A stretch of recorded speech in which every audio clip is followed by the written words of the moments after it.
ಧರ್ಮಶಾಸ್ತ್ರವನ್ನೆಲ್ಲ ಕೈಕೊಂಡು ನಡೆದು ಒಂದೇ ಒಂದರಲ್ಲಿ ತಪ್ಪಿದರೆ ಅವನು ಎಲ್ಲಾ ವಿಷಯದಲ್ಲಿಯೂ ಏನಾಗಿರುವನು? ಅಪರಾಧಿ ಎಂದು ಬರೆದು. ಅರ್ಥ ಆಗ್ತಾ ಇರೋ ನಾನು ಹೇಳ್ತಾ ಇರೋದು? ಏನ್ ಹೇಳ್ತಾ ಇದೆ? ಯಾವನಾದರೂ ಬಹಳ ಕಟ್ಟುನಿಟ್ಟಾಗಿ ಬಹಳ ಶಿಸ್ತಾಗಿ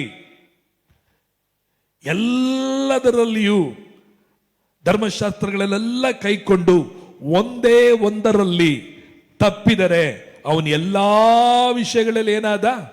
ಫೇಲ್ ಆದ. ಒಂದು ತಪ್ಪು 613ರಲ್ಲಿ ನೀರು 612 ಕೈಕೊಂಡು ಒಂದು ತಪ್ಪು ಮಾಡಿದ್ರು ಸಹ ನೀನೇನಾಗ್ದೆ? ಅಪರಾಧಿ, ನೀತಿವಂತನಲ್ಲ. ನೀನು ನೀತಿವಂತನೆಂದು ಪರಿಗಣಿಸಕ್ಕಾಗಲ್ಲ. ಎಲ್ಲದರಲ್ಲೂ ಫೇಲ್ ಆಗ್ಬಿಟ್ಟೆ, ಎಲ್ಲದಲ್ಲಿ ಬಿದ್ದೋಗ್ಬಿಟ್ಟೆ, ಎಲ್ಲದಲ್ಲಿ ನೀನು ಏನಾಗ್ಬಿಟ್ಟೆ? ಶಾಪಗ್ರಸ್ತನಾಗ್ಬಿಟ್ಟೆ. ಒಂದೇ ಒಂದು ತಪ್ಪು ಮಾಡು. ಅದಕ್ಕೆ ಅವರೆಲ್ಲರೂ ಏನ್ ಮಾಡ್ತಾ ಇದ್ದಾರೆ? ವರ್ಷ ಹೋಗಿ ದೇವಾಲಯದಲ್ಲಿ ಬಲಿಗಳನ್ನು ಕೊಟ್ಟು ಯಜ್ಞಗಳನ್ನು ಅರ್ಪಿಸಿ ತಮ್ಮ ಪಾಪಗಳು ಶಾಪಗಳು ನೀಗಲ್ಪಡಲಿಕ್ಕಾಗಿ ಅವರು ದೇವರನ್ನ ಹುಡುಕ್ತಾ ಇದ್ರು. ಆದರೂ ಅವರು ನೀತಿವಂತರೆಂದು ಎಣಿಸಲ್ಪಡುತ್ತಿರಲಿಲ್ಲ. ತಿರುಗಿ ಬಲಿಗಳನ್ನು ಅರ್ಪಿಸಿ ಬಂದು ತಿರುಗಿ ಅದೇ ಅಪರಾಧಗಳನ್ನ ಅದೇ ಪಾಪಗಳಲ್ಲಿ ಸಿಲುಕಲ್ಪಟ್ಟವರಾಗಿ ಬೀಳಲ್ಪಟ್ಟವರಾಗಿ ಕಾಣಲ್ಪಟ್ರು. ಅದಕ್ಕಾಗಿ ಬೀಳುತ್ತದೆ, ನೀನು ಎಲ್ಲವನ್ನ ಕೈಕೊಂಡು ಒಂದೇ ಒಂದಲ್ಲಿ ನೀನು ಮಿಸ್ ಆದರೆ ಎಲ್ಲದಲ್ಲೂ ಫೇಲ್ ಆದಾಗೇನೆ. ರೋಮಪುರ ಪತ್ರಿಕೆ 7ನೇ ಅಧ್ಯಾಯ 14ನೇ ವಚನವನ್ನು ಓದಿಕೊಳ್ಳೋಣ. ರೋಮಪುರ ಪತ್ರಿಕೆ 7:14. ಮೈಕ್ ಯಾರಕ್ಕೆ ಕೊಡ್ತೀರಾ? ಇನ್ನೊಂದು. ಧರ್ಮಶಾಸ್ತ್ರವು ಪಾರಮಾರ್ಥಿಕವಾದದೆಂದು ನಾವು ಬಲ್ಲೆವು, ಆದರೆ ನಾನು ದೇಹಧರ್ಮಕ್ಕೆ ಒಳಗಾದವನು, ಪಾಪದ ಸ್ವಾಧೀನದಲ್ಲಿ ಇರುವುದಕ್ಕೆ ಮಾರಲ್ಪಟ್ಟವನು ಆಗಿದ್ದೇನೆ. ಇಲ್ಲಿ ನಾವು ನೋಡುತ್ತೇವೆ, ಧರ್ಮಶಾಸ್ತ್ರವು ಪಾರಮಾರ್ಥಿಕವಾದದ್ದು. ಅಂದ್ರೆ 613 ಆಜ್ಞೆಗಳು ಕೆಟ್ಟದಂತ ದೇವರು ಹೇಳಿಲ್ಲ. ಅದೆಲ್ಲ ಒಳ್ಳೇದಕ್ಕೇನೆ, ಎಲ್ಲದೇನಾಗಿದೆ? ಒಳ್ಳೇದಕ್ಕಾಗಿನೇ ನಮಗೆ ಕೊಡಲ್ಪಟ್ಟಿದೆ. ಅದು ಯಾವುದು ಕೆಟ್ಟದಲ್ಲ. ಈಗ ಪೊಲೀಸರು ರೂಲ್ಸ್ ಹೇಳ್ತಾರೆ, ಹೆಲ್ಮೆಟ್ ಹಾಕೊಂಡು ಹೋಗ್ರಿ, ಕಾರಲ್ಲಿ ಹೋಗುವಾಗ ಬೆಲ್ಟ್ ಹಾಕ್ರಿ, ಲೈಟ್ ಆನ್ ಆಗಿ ಮಾಡ್ಕೊಳ್ರಿ, ಲೆಫ್ಟ್ ತಿರುವಾಗ ಇಂಡಿಕೇಟ್ ಹಾಕ್ರಿ, ಒನ್ ವೇಲ್ ಹೋಗ್ಬೇಡ್ರಿ. ಇವುಗಳೆಲ್ಲ ಏನಾಗಿದೆ? ಒಳ್ಳೆದಕ್ಕಾಗಿನೇ, ಅದು ಯಾವುದು ಕೆಟ್ಟದಕ್ಕಲ್ಲ. ಹಾಗಾದರೆ ನಮಗೆ ಕೊಡಲ್ಪಟ್ಟಂತ ಧರ್ಮಶಾಸ್ತ್ರವು ಯಾವುದು ಒಳ್ಳೆ ಕೆಟ್ಟದಕ್ಕಾಗಲ್ಲ, ಅದೆಲ್ಲ ಪಾರಮಾರ್ಥಿಕವಾದುದು, ಒಳ್ಳೆಯದೇ ಎಂಬುದನ್ನು ನಮಗೆ ನಾವು ಬಲ್ಲೆವು. ಆದರೆ ದೇಹ ಎಂಬ ಧರ್ಮಕ್ಕೆ ಒಳಗಾದವನು ಪಾಪದ ಸ್ವಾಧೀನದಲ್ಲಿರುವುದಕ್ಕೆ ನಾನೇನಾಗಿದ್ದೇನೆ? ಮಾರಲ್ಪಟ್ಟವನಾಗಿದ್ದೇನೆ. ಇಲ್ಲಿ ಪೌಲನು ಹೇಳ್ತಾ ಇದ್ದೇನೆ, ಧರ್ಮಶಾಸ್ತ್ರ ಒಳ್ಳೆಯದೇ, ನಾನು ಕೈಗೊಳ್ಳಬೇಕಂತೇನೆ ನನಗೆ ಮನಸ್ಸುಂಟು. 613 ಆಜ್ಞೆಗಳನ್ನು ಒಂದನ್ನೂ ಬಿಡದೆ ನಾನು ಪಾಲಿಸಬೇಕು, ನಾನು ಹಿಂಬಾಲಿಸಬೇಕು, ನಾನು ಒಳ್ಳೆಯವನಾಗಬೇಕು, ಭಕ್ತಿವಂತನಾಗಬೇಕು, ದೇವರನ್ನ ಮೆಚ್ಚಿಸಬೇಕು, ದೇವರಿಗೆ ಪ್ರಿಯನಾಗಬೇಕು ಎಂಬುದು ನನಗೆ ಬಹಳ ಇಷ್ಟ. ಆದರೆ ನನ್ನ ಕೈಲಿ ಆಗ್ತಾ ಇಲ್ವಲ್ಲ, ನನ್ನ ಕೈಲಿ ಸಾಧ್ಯವಾಗ್ತಾ ಇಲ್ಲಲ್ಲ. ಯಾಕೆ? ನಾನು ಏನಾಗ್ಬಿಟ್ಟಿದ್ದೀನಿ? ಮಾರಲ್ಪಟ್ಬಿಟ್ಟಿದ್ದೀನಿ. ಯಾವುದಕ್ಕೆ ಮಾರಲ್ಪಟ್ಟಿದ್ದೇನೆ ಅಂದ್ರೆ ಈ ದೇಹ ಎಂಬ ಧರ್ಮಕ್ಕೆ. ಈ ದೇಹ ಎಂಬ ಧರ್ಮದಲ್ಲಿ ಏನುಂಟು? ಹೊಟ್ಟೆ ಕಿಚ್ಚು, ಕಹಿ, ಸಿಟ್ಟು, ಕಕ್ಷಭೇದ, ಮತ್ಸರ, ಜಾರತ್ವ, ವ್ಯಭಿಚಾರ, ಇವುಗಳು ಈ ದೇಹದಲ್ಲಿ ಏನಾಗಿದೆ? ಇದೆ. ಇದಕ್ಕೆ ನಾನೇನಾಗಿದ್ದೀನಿ? ಮಾರಲ್ಪಟ್ಟವನಾಗಿದ್ದೇನೆ. ಯೋಚನೆ ಮಾಡಿ ನೋಡ್ರಿ, ಯಾರಾದರೂ ಒಬ್ಬನನ್ನ ಮಾರ್ಬಿಟ್ರೆ, ಒಬ್ಬ ಜೀತದ ಆಳನ್ನ ದಾಸನನ್ನ ಮಾರ್ಬಿಟ್ರೆ ಅವನಿಗೆ ಯಾವ ತರವಾದಂತ ಏನಿಲ್ಲ, ಸ್ವತಂತ್ರ ಇಲ್ಲ, ಅವನಿಗೆ ಯಾವ ತರವಾದಂತ ಫ್ರೀಡಮ್ ಇಲ್ಲ. ಅವನು ತನ್ನ ಯಜಮಾನನು ಹೇಳ್ದಂಗೆನೆ ಕೇಳಬೇಕು. ಗುಲಾಮನು ತನ್ನ ಯಜಮಾನನಿಗೆ, ಆ ಒಡೆಯನಿಗೆ ಸಂಪೂರ್ಣವಾಗಿರ್ಬೇಕು. ಅವನು ಏನ್ ಹೇಳ್ತಾನೋ ಅದನ್ನೇ ಮಾಡಬೇಕು. ಅವನಿಗೆ ಹೊರಗಡೆ ಬರಬೇಕು, ಬೇರೆಯವ್ರ ತರ ಇರಬೇಕು ಎಂಬುದಕ್ಕಾಗಿ ಚಾನ್ಸೇ ಇಲ್ಲ. ಅದೇ ತರ ನೀನು ಮತ್ತು ನಾನು ಈ ದೇಹ ಎಂಬ ಧರ್ಮಕ್ಕೆ ಏನಾಗ್ಬಿಟ್ಟಿದ್ದೀವಿ? ಮಾರಲ್ಪಟ್ಟಿದ್ದೇವೆ. ಆದಾಮ ಅವಳು ಪಾಪ ಮಾಡಿದ ನಿಮಿತ್ತವಾಗಿ ಅವರೇನ್ ಮಾಡ್ಬಿಟ್ರು? ತಮ್ಮನ್ನೇ ಅವರು ಮಾರ್ಕೊಂಡ್ರು. ಇವತ್ತು ನಾವೆಲ್ಲರೂ ಏನಾಗಿದ್ದೀವಿ? ಮಾರಲ್ಪಟ್ಟಿದ್ದೇವೆ. ಈ ಮಾರಲ್ಪಟ್ಟವ್ರನ್ನ ಯಾರಾದರೂ ಏನ್ ಮಾಡಬೇಕು? ಬಿಡಿಸ್ಕೋಬೇಕು, ಕೊಂಡ್ಕೊಳ್ಬೇಕಾದ್ರೆ ಇದಕ್ಕೆ ಕ್ರಿಯೆಯನ್ನು ಕೊಡಬೇಕು. ಸುಮ್ಮನೆ ಬಿಡು ಅಂತ ಹೇಳಿದ್ರೆ ಬಿಡಿಸಕ್ಕಾಗಲ್ಲ ನಮ್ಮನ್ನ. ಯಾರಾದರೂ ನಮ್ಮನ್ನ ಮಾರಲ್ಪಟ್ಟವರನ್ನ ನಾವು ನಮ್ಮನ್ನ ಯಾರಾದರೂ ಒಬ್ಬರು ಕೊಂಡ್ಕೊಳ್ಬೇಕು. ಒಬ್ಬ ದೊಡ್ಡ ಶ್ರೀಮಂತ ಕೊಂಡ್ಕೊಳ್ಬೇಕು. ಆ ಮಾರಲ್ಪಡುವಂತ ಆ ಓನರ್, ಆ ಒಡೆಯ, ಆ ಯಜಮಾನ ಏನ್ ಕೇಳ್ತಾನೋ ಅದನ್ನೇ ಆ ಓನರಿಗೆ ಕೊಡಬೇಕು. ಅವನ ಹಣ ಕೇಳಿದ್ರೆ ಹಣ ಕೊಡಬೇಕು, ಇಲ್ಲ ಬಂಗಾರ ಕೇಳಿದ್ರೆ ಬಂಗಾರ ಕೊಡಬೇಕು, ಇಲ್ಲ ಸೈಟ್ ಕೇಳಿದ್ರೆ ಸೈಟ್ನ ಕೊಡಬೇಕು. ಆದರೆ ಇವತ್ತು ಸೈತಾನನು ಒಡೆಯನಾಗಿದ್ದಂತ ನಮಗೆ ನಮ್ಮ ಬಳಿಯಿಂದ ಆತನಿಂದ ಬಿಡಿಸಲಿಕ್ಕೆ ಸೈತಾನನಿಗೆ ಹಣ ಬೇಕಾಗಿರಲಿಲ್ಲ, ಸೈಟ್ ಬೇಕಾಗಿರಲಿಲ್ಲ, ಬಂಗಾರ ಬೇಕಾಗಿರಲಿಲ್ಲ. ಯೇಸು ಕ್ರಿಸ್ತನ ಅಮೂಲ್ಯವಾದಂತ ರಕ್ತ ಆತನ ಜೀವ, ಆ ಜೀವವನ್ನೇ ದೇವರು ಏನ್ ಮಾಡೋದಂದ್ರೆ ನಿನ್ನ ಮೇಲೆ ನನ್ನ ಮೇಲೆ ಪ್ರೀತಿ ಇಟ್ಟು ಮಾರಲ್ಪಟ್ಟಂತ ನಮ್ಮನ್ನ, ದಾಸತ್ವದಲ್ಲಿ ಇದ್ದಂತ ನಮ್ಮನ್ನ, ಗುಲಾಮರಾಗಿದ್ದ ನಮ್ಮನ್ನ 613 ಆಜ್ಞೆಗಳನ್ನು ಕೈಗೊಳ್ಳಲಾರದಂತೆ ಗುಲಾಮತನದಲ್ಲಿ ಅಪರಾಧಿಗಳಾಗಿದ್ದ ನಮ್ಮನ್ನ ಯೇಸು ಈ ಲೋಕಕ್ಕೆ ಬಂದು ಆತನು ತನ್ನನ್ನೇ ತಾನು ನಮಗೆ ಒಪ್ಪಿಸಿಕೊಟ್ಟ. ತಂದೆಯಾದ ದೇವರು ತನ್ನ ಒಬ್ಬನೇ ಮಗನನ್ನ ನಮಗಾಗಿ ಒಪ್ಪಿಸಿಕೊಟ್ಟು ಇವತ್ತು ದೇವರು ನಮ್ಮನ್ನು ಕ್ರಯ ಕೊಟ್ಟು, ಬೆಲೆ ಕೊಟ್ಟು, ಬೆಳ್ಳಿ ಬಂಗಾರಗಳಿಂದ ಅಲ್ಲ, ಅಮೂಲ್ಯವಾದ ಯೇಸುವಿನ ರಕ್ತದಿಂದ ಇವತ್ತು ನಮ್ಮನ್ನ ಒಬ್ಬನು ಕೊಂಡುಕೊಂಡ. ನಾವು ಕೊಂಡುಕೊಳ್ಳಲ್ಪಟ್ಟಿದ್ದೇವೆ. ನಾವು ಕ್ರಯಕ್ಕೆ ಏನಾಗಿದ್ದೇವೆ? ಕೊಂಡುಕೊಂಡೋದ್ರಿಂದ ನೀನು ಇನ್ನು ದಾಸನಲ್ಲ, ಗುಲಾಮನಲ್ಲ. ನೀನು ಇನ್ನು ನೋಡಬೇಕಾದರೆ ನೀನು ಬಂಧನದಲ್ಲಿ ಇರುವವನಲ್ಲ. ನೀನು ಇವತ್ತು ಏನಾಗಿದ್ದೀರಿಯಾ? ಬಿಡುಗಡೆ ಆಗಿದೆಯಾ? ಯಾವುದರಿಂದ ಬಿಡುಗಡೆ ಆಗಿದ್ದೀರಿ? ದೇಹ ಎಂಬ ಧರ್ಮಕ್ಕೆ ಬಂದ ಮಾರಲ್ಪಟ್ಟಂತ ನಿನ್ನನ್ನು ದೇವರು ಕೊಂಡುಕೊಂಡಿದ್ದಾನೆ. ನಿನಗೆ ತನ್ನ ಬೆಲೆಯನ್ನ ಕೊಟ್ಟಿದ್ದಾನೆ. ಪ್ರೇರೆ, ಈ ಬೆಲೆಯನ್ನ ನಾವು ಅರಿಬೇಕು. ರಕ್ಷಣೆ ಎಂಬುದು ಫ್ರೀ, ಆದರೆ ರಕ್ಷಣೆ ಚೀಪ್ ಅಲ್ಲ. ರಕ್ಷಣೆ ಉಚಿತವಾದದ್ದು, ಆದರೆ ರಕ್ಷಣೆ ಎಂಬುದು ಅದು ಚೀಪು, ಹಗುರವಾದುದಲ್ಲ, ಬಹಳ ದೊಡ್ಡ ಬೆಲೆ. ತಂದೆಯಾದ ದೇವರು ಒಬ್ಬನೇ ಮಗನನ್ನ ಆತನು ಕೊಟ್ಟನು. ಹಲ್ಲೆಲೂಯ. ದೇವದೂತರನ್ನ ಕೊಡಲಿಲ್ಲ, ಪ್ರವಾದಿಗಳನ್ನ ಆತನು ಕೊಡಲಿಲ್ಲ, ಅಥವಾ ಸೇವಕರುಗಳನ್ನ ಆತನು ಕೊಡಲಿಲ್ಲ. ಆತನು ಬೇರೆ ಯಾವುದೋ ಒಂದು ಗ್ರಹವನ್ನ, ನಕ್ಷತ್ರವನ್ನ, ಸೂರ್ಯನನ್ನ, ಚಂದ್ರನನ್ನ ದೇವರು ಕೊಡಲಿಲ್ಲ. ಪ್ರೇರೆ, ದೇವರು ತನ್ನ ಒಬ್ಬನೇ ಮಗನನ್ನ ಕೊಟ್ಟು ಇವತ್ತು ನಮ್ಮನ್ನ ಶಾಪದ ಒಳಗಡೆಯಿಂದ ದೇವರು ಇವತ್ತು ನಮ್ಮನ್ನ ಬಿಡುಗಡೆ ಮಾಡಿದ್ದಾನೆ. ಧರ್ಮಶಾಸ್ತ್ರದಲ್ಲಿ ಹೇಳಲ್ಪಟ್ಟಂತ ಅನೇಕ ಶಾಪಗಳು ನಮ್ಮ ಮೇಲೆ ಇದ್ದವುಗಳಿಂದ ಆ ಶಾಪದಿಂದ ಬಿಡುಗಡೆ ಆದ್ವಿ. ಈಗ ಆ ಶಾಪಗಳು, ಆ ಸಮಸ್ಯೆಗಳು ನಿನ್ನನ್ನು ಜಯಿಸಲಾರದು. ಅವುಗಳು ನಿನ್ನನ್ನು ಮತ್ತೆ ಬಂಧನದಲ್ಲಿ ಇಡಲಿಕ್ಕೆ ಸಾಧ್ಯತೆ ಇಲ್ಲ ಎಂಬುದನ್ನ, ಈ ಸತ್ಯವನ್ನ ನೀನು ಅರಿವಾಗ ಈ ಸತ್ಯವು ನಿನ್ನನ್ನ ಬಿಡುಗಡೆಯನ್ನ ಮಾಡುವಂತದಾಗಿದೆ. ಹಲ್ಲೆಲೂಯ. ಹಂಗಾದರೆ ಧರ್ಮಶಾಸ್ತ್ರದಿಂದ ಬಂದಂತ ಶಾಪಗಳಿಂದ ದೇವರು ನಮ್ಮನ್ನ ಏನ್ ಮಾಡಿದ್ದಾನೆ? ಬಿಡುಗಡೆ ಮಾಡಿದ್ದಾನೆ. ಯಾಕೆಂದ್ರೆ 613 ಧರ್ಮಶಾಸ್ತ್ರದಂತ ಆಜ್ಞೆಗಳನ್ನ ಕೈಗೊಳ್ಳದಿದ್ದಂತ ನಿಮಿತ್ತವಾಗಿ ಈಗ ನಾನು ಹೇಳುವಂತ ಎಲ್ಲಾ ಅಶುಭಗಳು ನಿಮಗೇನಾಗುವುದು? ಪ್ರಾಪ್ತವಾಗುವುದು ಅಂತ ಹೇಳಿದಂತ ಎಲ್ಲಾ ಅಶುಭಗಳಿಗೆ ನಾವು ಗುರಿಯಾಗಿದ್ವಿ. ಇವತ್ತು ಆ ಅಶುಭಗಳು ನಿನ್ನನ್ನು ಬಂಧಿಸಲಿಕ್ಕೆ, ಬಂಧನದಿಂದ ದೇವರು ಇವತ್ತು ನಿನ್ನನ್ನು ಏನ್ ಮಾಡಿದ್ದಾನೆ?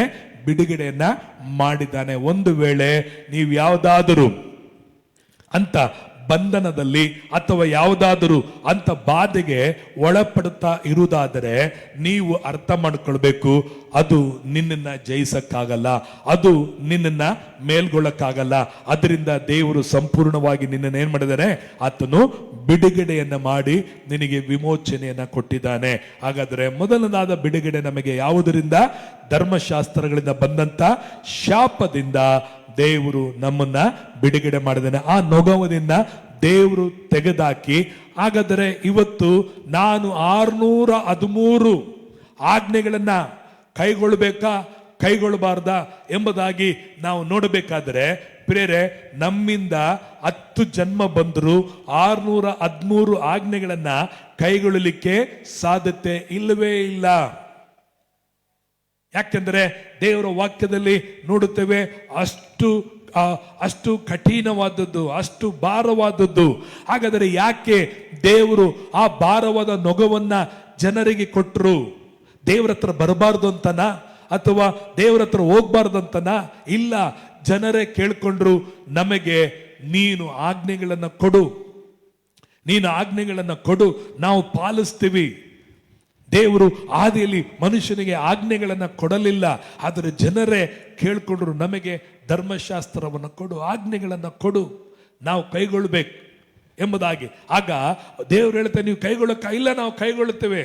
ನಾವು ಕೈಗೊಳ್ಳದೆ ಹೋದರೆ ಆ ಶಾಪ ನಮಗೂ ನಮ್ಮ ಮಕ್ಕಳ ಮೇಲೆ ಬರಲಿ ಎಂಬುದಾಗಿ ಹೇಳಿದ್ರು. ಪ್ರೈಸ್. ಅದಕ್ಕಾಗಿ ಮನುಷ್ಯರು ಕೇಳ್ಕೊಂಡದ್ರಿಂದ ದೇವರು ಅವ್ರಿಗೆ ಏನು ಕೊಡಬೇಕಾಗಿತ್ತು? ಆಜ್ಞೆಗಳನ್ನು ಕೊಡಬೇಕಾಗಿತ್ತು. ಆದರೆ ದೇವರಿಗೆ ಗೊತ್ತಾಯಿತು, ಮನುಷ್ಯರು ಆಜ್ಞೆಗಳನ್ನು ಕೈಗೊಳ್ಳಕ್ಕೆ ಆಗದಲ್ಲ ಎಂಬುದಾಗಿ ತಿಳಿದು ಆತನೇ ಈ ಲೋಕಕ್ಕೆ ಬಂದು ಎಲ್ಲ ಆಜ್ಞೆಗಳನ್ನ ಆತನು ನೆರವೇರಿಸಿ, ಆತನು ಶಿಲುಬೆಯಲ್ಲಿ ಆತನು ಹೇಳಿದ ತೀರಿತು. 613 ಆಜ್ಞೆಗಳನ್ನ ನಾನು ಏನ್ ಮಾಡಿದ್ದೇನೆ? ಮಾಡಿ ತೀರಿಸಿದ್ದೇನೆ. Praise the Lord, hallelujah. ನಾನು ಶಿಲುಬೆಯ ಮರಣದವರೆಗೂ ಏನಾಗಿದ್ದೇನೆ? ವಿಧೇಯನಾಗಿದ್ದೇನೆ. ಎಲ್ಲಿಗೂ ನನ್ನ ತಂದೆಗೆ ನಾನು ಅವಿಧೇಯನಾಗಲಿಲ್ಲ. ಯೇಸು ಕ್ರಿಸ್ತನು ಎಲ್ಲಿಯೂ ತಂದೆಗೆ ವಿರೋಧವಾಗಿ ಹೋಗಲಿಲ್ಲ.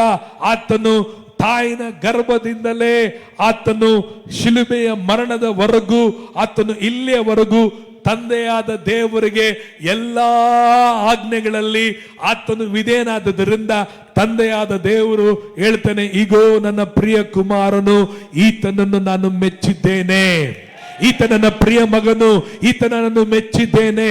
ತಂದೆಯಾದ ದೇವರು ಕ್ರಿಸ್ತನನ್ನು ಮೆಚ್ಚಿದನು. ಈ ಶಿಲುಬೆಯಲ್ಲಿ ಯೇಸು ಎಲ್ಲ ಆಜ್ಞೆಗಳನ್ನ ನೆರವೇರಿಸಿದ್ದಾನೆ. ಅದು ಮಾಡು, ಇದು ಮಾಡು, ಅದು ಮಾಡು, ಇದು ಮಾಡು, 613 ಆಜ್ಞೆಗಳನ್ನು ಎಲ್ಲವನ್ನ ಯೇಸು ಕೈಕೊಂಡು ನೆರವೇರಿಸಿದನು. ಆತನು ಶಿಲುಬೆಯಲ್ಲಿ ಮುಗಿಸಿದ. ಇವತ್ತು ನಾನು ಮತ್ತು ನೀನು ಮಾಡಬೇಕಾಗಿರೋದಂದ್ರೆ ಯೇಸು ಶಿಲುಬೆಯಲ್ಲಿ ನೆರವೇರಿಸಿದಂತ ಈ ಸತ್ಯವನ್ನ ನಂಬಿಕೆ ಎಂಬ ವಿಧೇಯತ್ವ ನಮ್ಮಲ್ಲಿ ಬರಬೇಕಾಗಿದೆ. ಪ್ರೈಸ್. ಬಹಳ ಈಸಿ. ಏನ್ ಗೊತ್ತಾ? ನಂಬಿಕೆ ಮಾತ್ರ ನಮಗೆ ಇರಬೇಕು. ಹಲ್ಲೆಲೂಯಾ. ಏನ್ ನಂಬಿಕೆ ಇಡಬೇಕು? ನಾನು ನೆರವೇರಿಸದೇ ಇರುವಂತದ್ದನ್ನ ಯೇಸು ಶಿಲುಬೆಯಲ್ಲಿ ನೆರವೇರಿಸಿದ. ನನ್ನಿಂದ ನೆರವೇರಿಸಕ್ಕಾಗಲ್ಲ, ಯೇಸು ನೆರವೇರಿಸಿದ ಎಂಬಂತ ಆ ನಂಬಿಕೆ ನಿನಗೆ ಈ ಲೋಕವನ್ನ ಜಯಿಸುವಂತ ಜಯವಾಗಿ ಕಾಣಲ್ಪಡುತ್ತದೆ. ನಿಮ್ಮ ನಂಬಿಕೆಯೇ ಲೋಕವನ್ನ ಜಯಿಸುವಂತ ಜಯವಾಗಿ ಕಾಣಲ್ಪಡುತ್ತದೆ. Praise the Lord, hallelujah. ಅದಕ್ಕೆ ನನ್ನ ಆಜ್ಞೆಗಳನ್ನು ಕೈಕೊಂಡು ನಡಿಬೇಕಾ ಅಥವಾ ನಂಬಿಕೆ ಇಡಬೇಕಾ ಎಂಬುದಾಗಿ ನಾವು ನೋಡಬೇಕಾದರೆ ನಂಬಿಕೆ ಇಡುವರಾಗಿ ಕಾಣಲ್ಪಡಬೇಕು. ನಂಬಿಕೆ ಬಲವಾಗಿ, ನಂಬಿಕೆ ಸ್ಟ್ರಾಂಗ್ ಆಗಿ, ನಂಬಿಕೆ ಹೆಚ್ಚುತ್ತಾ ಬರುವಾಗ ನಾವು ಎಲ್ಲಾ ಆಜ್ಞೆಗಳಿಗೂ ವಿಧೇಯರಾಗಿ ನಡ್ಕೊಳ್ಳಲಿಕ್ಕೆ ಸಾಧ್ಯತೆ ಆಗುತ್ತದೆ. ನಾವೆಷ್ಟೇ ಆಜ್ಞೆಗಳನ್ನ ಕೈಗೊಳ್ಳಬೇಕು ಎಂಬುದಾಗಿ ಅದಕ್ಕೆ ನಾನು ಫೋಕಸ್ ಮಾಡ್ತಾ ಇದ್ರೆ, ಅದಕ್ಕೆ ನಾನು ಗುರಿ ಇಡ್ತಿದ್ರೆ, ನೀನು ಪ್ರತಿದಿನ ಬೀಳ್ತಾನೇ ಇರ್ತೀಯ. ಅದಕ್ಕೆ ನಿನ್ನ ನಂಬಿಕೆ ಕುಂದಿ ಹೋಗದಂತೆ ನೀವು ಕಾಪಾಡಿಕೊಳ್ಳ್ರಿ. ಅದಕ್ಕೆ ಯೇಸು ಸ್ವಾಮಿ ಬರುವಾಗ ಬೈಬಲ್ ನೋಡ್ತೇವೆ, ಮನುಷ್ಯ ಕುಮಾರನು ಬರುವಾಗ ಯಾರು ಧರ್ಮಶಾಸ್ತ್ರಗಳನ್ನ ಕೈಕೊಂಡು ನಡೆದಿದ್ದಾರೋ ಎಂಬುದಾಗಿ ನಾನು ನೋಡಲಿಕ್ಕೆ ಬರೋದಿಲ್ಲ. ಬರುವಾಗ ಮನುಷ್ಯ ಕುಮಾರನು ಭೂಮಿಗೆ ಬರುವಾಗ ನಂಬಿಕೆ ಮನುಷ್ಯರಲ್ಲಿ ಕಾಣುವನೋ? ಹಲ್ಲೆಲೂಯಾ. ಏನನ್ನು ಕಾಣುವನೋ? ನಂಬಿಕೆ ಕಾಣುವನೋ. ಅದಕ್ಕೆ ನಂಬಿಕೆ ಮುಖ್ಯ ಎಂಬುದಾಗಿ ದೇವರ ವಾಕ್ಯದಲ್ಲಿ ನೋಡುತ್ತೇವೆ. ನೇಮ ನಿಷ್ಠೆಗಳನ್ನ ಒಂದು ವೇಳೆ ನೀನೆಲ್ಲವನ್ನು ಕೈಕೊಂಡರೂ ನಂಬಿಕೆ ನಿನಗೆ ಇಲ್ಲದೆ ಹೋದರೆ ನಿನ್ನ ಕ್ರಿಯೆಗಳು ಸತ್ತದಾಗಿ ಕಾಣಲ್ಪಡುತ್ತದೆ. Praise the Lord, hallelujah. ಒಂದು ವೇಳೆ ನಿನಗೆ ಕ್ರಿಯೆಗಳಿದ್ದು ನಂಬಿಕೆ ಇಲ್ಲ ಅಂದ್ರೆ ಸತ್ತವನಾಗಿ ಕಾಣಲ್ಪಡುತ್ತೀಯ. ಅದಕ್ಕಾಗಿ ನಂಬಿಕೆ ಬಹಳ ಮುಖ್ಯವಾದದ್ದು. ಅದರಿಂದ ಧರ್ಮಶಾಸ್ತ್ರದಿಂದ ಬಂದಂತ ಶಾಪದಿಂದ ದೇವರು ನಮ್ಮನ್ನ ಬಿಡುಗಡೆಯನ್ನ ಮಾಡಿದ್ದಾನೆ. ಎರಡನೇದಾಗಿ ತೀತನು ಬರೆದಂತ ಪುಸ್ತಕ 2ನೇ ಅಧ್ಯಾಯ 14ನೇ ವಚನವನ್ನು ಓದಿಕೊಳ್ಳೋಣ. ತೀತನು ಬರೆದ ಪುಸ್ತಕ 2ನೇ ಅಧ್ಯಾಯ 14ನೇ ವಚನ. ಆತನು ನಮ್ಮನ್ನು ಸಕಲ ಅಧರ್ಮದಿಂದ ವಿಮೋಚಿಸುವುದಕ್ಕೂ ಸತ್ಕ್ರಿಯೆಗಳಲ್ಲಿ ಆಸಕ್ತರಾದ ಸ್ವಕೀಯ ಜನರನ್ನು ತನಗಾಗಿ ಪರಿಶುದ್ಧ ಮಾಡುವುದಕ್ಕೂ ನಮಗೋಸ್ಕರ ತನ್ನನ್ನು ಒಪ್ಪಿಸಿಕೊಟ್ಟನು. ಇಲ್ಲಿ ನಾವು ನೋಡುತ್ತೇವೆ, ದೇವರು ಆತನು ನಮ್ಮನ್ನು ಸಕಲ ಅಧರ್ಮದಿಂದ ವಿಮೋಚಿಸುವುದಕ್ಕೂ ರೆಡೀಮ್ ಮಾಡಲಿಕ್ಕಾಗಿ ನೋಡ್ಕೊಂಡ್ರೆ ಬೈಬಲ್ ಅಲ್ಲ, ಆತನು ನಮ್ಮನ್ನು ಸಕಲ ಅಧರ್ಮದಿಂದ, ಎಲ್ಲರೂ ಚೆನ್ನಾಗಿ ಗಮನಿಸ್ಬೇಕು. ಎಲ್ಲರೂ ಹೇಳ್ರಿ, ಯಾವ ಅಧರ್ಮದಿಂದ? ಸಕಲ. ಎಲ್ಲರೂ ಹೇಳ್ರಿ, ಯಾವುದರಿಂದ? ಅನೇಕ ವೇಳೆಗಳಲ್ಲಿ ನಾನು ಅದು ಬಿಟ್ಟೆ, ಇದು ಬಿಟ್ಟೆ, ಅದನ್ನು ಬಿಟ್ಟೆ ಅಂತ ನಾವು ಹೇಳ್ಕೊಂಡ್ರು ಕೆಲವು ಸಮಯಗಳಲ್ಲಿ ಕೆಲವೊಂದು ಅಧರ್ಮವು ನಮ್ಮ ಜೀವಿತದಲ್ಲಿ ಏನ್ ಮಾಡ್ತದೆ, ಅವಾಗ ತಲೆ ಎತ್ತುತ್ತಲೇ ಇರ್ತದೆ. ಅವಾಗ ನಮ್ಮ ಬಳಿಗೆ ಅದು ಕಾರ್ಯ ಮಾಡ್ತಾನೆ ಇರ್ತದೆ. ಬೈಬಲ್ ಹೇಳುತ್ತದೆ, ಸ್ವಲ್ಪ ಕಡಿಮೆ ಎಲ್ಲ ಅಧರ್ಮಗಳು, ಎಲ್ಲ ಸಕಲ ಅಧರ್ಮದಿಂದ ದೇವರು ನಮ್ಮನ್ನ ಏನ್ ಮಾಡಿದಾನೆ, ವಿಮೋಚಿಸುವುದಕ್ಕೂ ಆತನ ಒಬ್ಬನೇ ಮಗನಾದ ಯೇಸುವನ್ನ ನಮಗಾಗಿ ಕಳಿಸಿಕೊಟ್ಟನು ಎಂಬುದಾಗಿ. ಅಂದರೆ ಇವತ್ತು ನೀನು ಮತ್ತು ನಾನು ಸಕಲ ಅಧರ್ಮಗಳಿಂದ ವಿಮೋಚಿಸಲ್ಪಟ್ಟವರಾಗಿದ್ದೇವೆ. ಯಾವ ಅಧರ್ಮಕ್ಕೂ ನೀನು ಏನಲ್ಲ, ನೀನು ಒಡೆಯಸ್ತನಲ್ಲ, ಅಥವಾ ಯಾವ ಅಧರ್ಮಗಳು ನಿನಗೆ ಒಡೆಯನಾಗಿಲ್ಲ, ಯಾವ ಅಧರ್ಮಗಳು ನಿನ್ನನ್ನ ಗುಲಾಮತನಾಗಿ ಇಟ್ಟಿಲ್ಲ. ನಿನ್ನನ್ನ ಎಲ್ಲ ಅಧರ್ಮಗಳಿಂದ ಕ್ರಿಸ್ತನು ಬಿಡುಗಡೆ ಮಾಡಿದ್ದಾನೆ ಎಂಬ ಸತ್ಯವನ್ನ ನೀವು ತಿಳುಕೊಳ್ಳುವಾಗ ಪ್ರೇರೆ, ನೀನು ಬಿಡುಗಡೆಯಲ್ಲಿ ನಡಲಿಕ್ಕೆ ಸಾಧ್ಯವುಳ್ಳದಾಗಿ ಕಾಣಲ್ಪಡ್ತದೆ. ಅದಕ್ಕೆ ಬೈಬಲ್ ಹೇಳ್ತದೆ, ಸಕಲ ಅಧರ್ಮಗಳು, ಯಾವ ಅಧರ್ಮಗಳು ನಮ್ಮ ಹಳೆಯ ಜೀವಿತದಲ್ಲಿ ಇತ್ತೋ ಆ ಎಲ್ಲ ಅಧರ್ಮಗಳನ್ನ ದೇವರು ವಿಮೋಚಿಸುವುದಕ್ಕಾಗಿ ಆತನು ಬಂದ. ಯಾವ ತರವಾದ ಪವರ್, ಯಾವ ತರವಾದ ಅಧರ್ಮದ ಶಕ್ತಿ ಇದ್ದರೂ ಅಧರ್ಮದ ಎಲ್ಲ ಬಲವನ್ನ, ಎಲ್ಲ ಶಕ್ತಿಯನ್ನ ಆತನು ಮುರಿದಾಕಿದ್ದಾನೆ. ಇವತ್ತು ನನಗೆ ಇದರಿಂದ ಬಿಡುಗಡೆ ಆಗ್ಲಿಲ್ಲ, ಅದರಿಂದ ಬಿಡುಗಡೆ ಆಗಬೇಕು, ಇದರಿಂದ ಬಿಡುಗಡೆ ಆಗಬೇಕು ಎಂಬುದಾಗಿ ಒಂದು ವೇಳೆ ನೀನು ಯೋಚಿಸುತ್ತಿರುವುದಾದರೆ, ಯೇಸು ಕ್ರಿಸ್ತನು ನಿಮಗೆ ಬಿಡುಗಡೆ ಮಾಡಿದ್ರಿಂದ ನಿಮಗೆ ನಿಜವಾಗಿಯೂ ಏನಾಗಿದೆ, ಬಿಡುಗಡೆ ಆಗಿದೆ. ಹಲ್ಲೆಲೂಯಾ. ಸಕಲ ಅಧರ್ಮಗಳಿಂದ, ಯಾವ ಅಧರ್ಮಕ್ಕೂ ನೀನು ದಾಸತ್ತನಲ್ಲ, ಯಾವ ಅಧರ್ಮಕ್ಕೂ ನೀನು ಗುಲಾಮನಲ್ಲ. ಇವತ್ತು ನೀನು ಅಧರ್ಮಗಳಿಂದ, ಅಪರಾಧಗಳಿಂದ ನೀನೇನಾಗಿದೆಯಾ, ವಿಮೋಚಿಸಲ್ಪಟ್ಟು ತನ್ನ ಜನರನ್ನು ತನಗಾಗಿ ಪರಿಶುದ್ಧರಾಗಿ ಮಾಡೋದಕ್ಕೂ ನಮಗೋಸ್ಕರ ತನ್ನನ್ನು ತಾನು ಯೇಸು ಏನ್ ಮಾಡದಂತೆ ಆತನು ಒಪ್ಪಿಸಿಕೊಟ್ಟನು ಎಂಬುದಾಗಿ ನಾವು ನೋಡುವಂತವರಾಗಿದ್ದೇವೆ. Praise the Lord. ಹಲ್ಲೆಲೂಯಾ. ಹಾಗಾದರೆ ಪಾಪದಿಂದ, ಅಧರ್ಮಗಳಿಂದ ದೇವರು ನಮ್ಮನ್ನ ಬಿಡುಗಡೆಯನ್ನ ಮಾಡಿದ್ದಾನೆ. ಹಲ್ಲೆಲೂಯಾ. ಅದು ಮಾತ್ರವಿಲ್ಲದಂತೆ ದೇವರ ವಚನದಲ್ಲಿ ನೋಡುತ್ತೇವೆ, ನಮಗೆ ಇವತ್ತು ಬಿಡುಗಡೆ ಆಗಬೇಕಾದ ವಿಷಯಗಳಲ್ಲಿ ನಾವು ಅನೇಕ ಸಂಗತಿಗಳಲ್ಲಿ, ಅನೇಕ ವಿಷಯಗಳಲ್ಲಿ ಬಂಧನದಲ್ಲಿ ತಿರುಗಿ ಅನೇಕ ವೇಳೆಗಳಲ್ಲಿ ಸೈತಾನನು ನಮ್ಮನ್ನ ಮನಸ್ಸುಗಳಲ್ಲಿ, ಯೋಚನೆಗಳಲ್ಲಿ ನಮ್ಮನ್ನ ಬಂಧನದಲ್ಲಿ ಇಡುವಂತವನಾಗಿರುತ್ತಾನೆ. ಮೊದಲಾಗಿ ನೋಡಬೇಕಾದರೆ ನಾವು ನಮ್ಮನ್ನ ಸೈತಾನನು ಮಾಡುವಂಥದ್ದೇನೆಂದರೆ ಬಲಹೀನತೆಯಾಗಿ ನಮ್ಮನ್ನ ಮಾಡುವನಾಗಿದ್ದಾನೆ.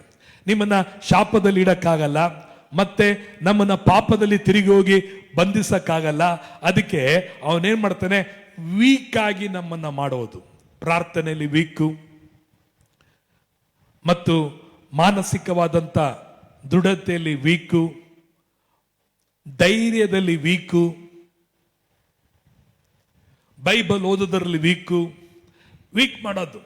ನೀನು ಹಂಗೆ, ನೀನು ಹಿಂಗೆ, ನೀನು ಸರಿ ಇಲ್ಲ, ನೀನು ಆ ಥರ, ನೀನು ಈ ಥರ, ನೀನು ಹಂಗಿದೆಯಾ, ನೀನು ಈ ಥರ ಇದೆಯಾ, ನೀನು ಪರಾಕ್ರಮಶಾಲಿ ಅಲ್ಲ, ನೀನು ವೀಕ್ ಆದಂಥ ವ್ಯಕ್ತಿ, ನಿನ್ ಕೈಲಿ ಆಗಲ್ಲ, ನಿನ್ ಕೈಲಿ ಹೆಂಗ್ ಸಾಧ್ಯ, ಪ್ರಾರ್ಥನೆ ಮಾಡ್ಬಿಟ್ರೆ ಆಗುತ್ತಾ, ಹೀಗೆ ಹೇಳಿ ವೀಕ್ ಆಗಿ ಅನೇಕರನ್ನ ಆತನ ಏನ್ ಮಾಡಿದಾನೆ, ಬಂಧನದಲ್ಲಿ ಇಟ್ಟಿದ್ದಾನೆ. ಅಪರಾಧದಲ್ಲಿ, ಪಾಪದಲ್ಲಿ ಅನೇಕರನ್ನು ಇಟ್ಟಿಲ್ಲ. ಇವತ್ತು ಅನೇಕರು ಪಾಪ ಮಾಡಲ್ಲ, ಕೆಟ್ಟದಕ್ಕೆ ಹೋಗಲ್ಲ, ಆದರೆ ವೀಕ್. ಯಾವುದರಲ್ಲಿ ವೀಕು? ವಾಕ್ಯದಲ್ಲಿ ವೀಕು, ವಿಶ್ವಾಸದಲ್ಲಿ ವೀಕು, ತನ್ನಲ್ಲೇ ತಾನೇ ನಿರುತ್ಸಾಹ, ಈ ರೀತಿಯಾದಂಥ ವೀಕ್. ಯಾವಾಗ ನೋಡಿದ್ರು ಬೇಸರಿಕೆ, ಯಾವಾಗ ನೋಡಿದ್ರು ಒಂಥರ ಒಂದು ಲವಲುವಿಕೆ ಇಲ್ಲ, ಯಾವಾಗ ನೋಡಿದ್ರು ಒಂದು ಕುಂದಿ ಹೋದಂತೆ, ಯಾವಾಗ ನೋಡಿದ್ರು ಕುಗ್ಗಿದ ಹಾಗೆ, ಯಾವಾಗ ನೋಡಿದ್ರು ಬಲಹೀನತೆ ಉಳ್ಳರಾಗಿ ಮಾಡುವಂಥದ್ದು. ಅನೇಕರಿಗೆ ಕೆಲವೊಂದು ವೇಳೆ ವೀಕ್ನೆಸ್, ರೋಗ ಎಂಬ ವೀಕ್ನೆಸ್ಗಳನ್ನು ತಂದಾಕ್ತಾನೆ.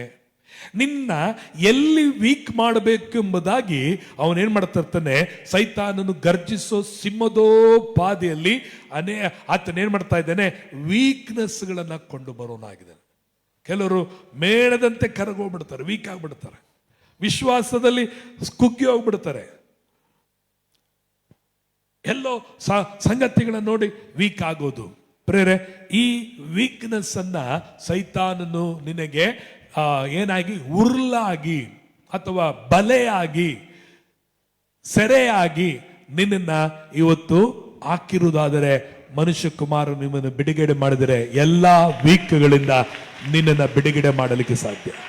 ಬಲಹೀನನು ತಾನು ಇನ್ನೂ ಬಲಹೀನನೆಂದು ಹೇಳಿಕೊಳ್ಳದೇ ಇರಲಿ, ತಾನು ಶೂರನೆಂದು ಹೇಳಿಕೊಳ್ಳಲಿ ಎಂಬುದಾಗಿ ಹೇಳುತ್ತದೆ.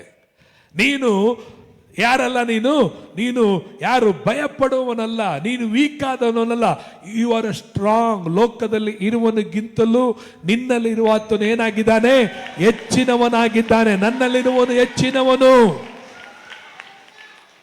ಪೌಲನಿಗೆ ಅನೇಕ ವೀಕ್ನೆಸ್ ಗಳನ್ನ ತಂದಾಗ್ತಿದ್ದ. ಅದಕ್ಕೆ ಪೌಲ್ ಹೇಳ್ತಾನೆ, ನನ್ನನ್ನು ಬಲಪಡಿಸುವ ಆತನಲ್ಲಿ ಇದ್ದುಕೊಂಡು ನಾನು ಎಲ್ಲವನ್ನು ಮಾಡಲಿಕ್ಕೆ ಏನಾಗಿದ್ದೇನೆ, ಶಕ್ತನಾಗಿದ್ದೇನೆ.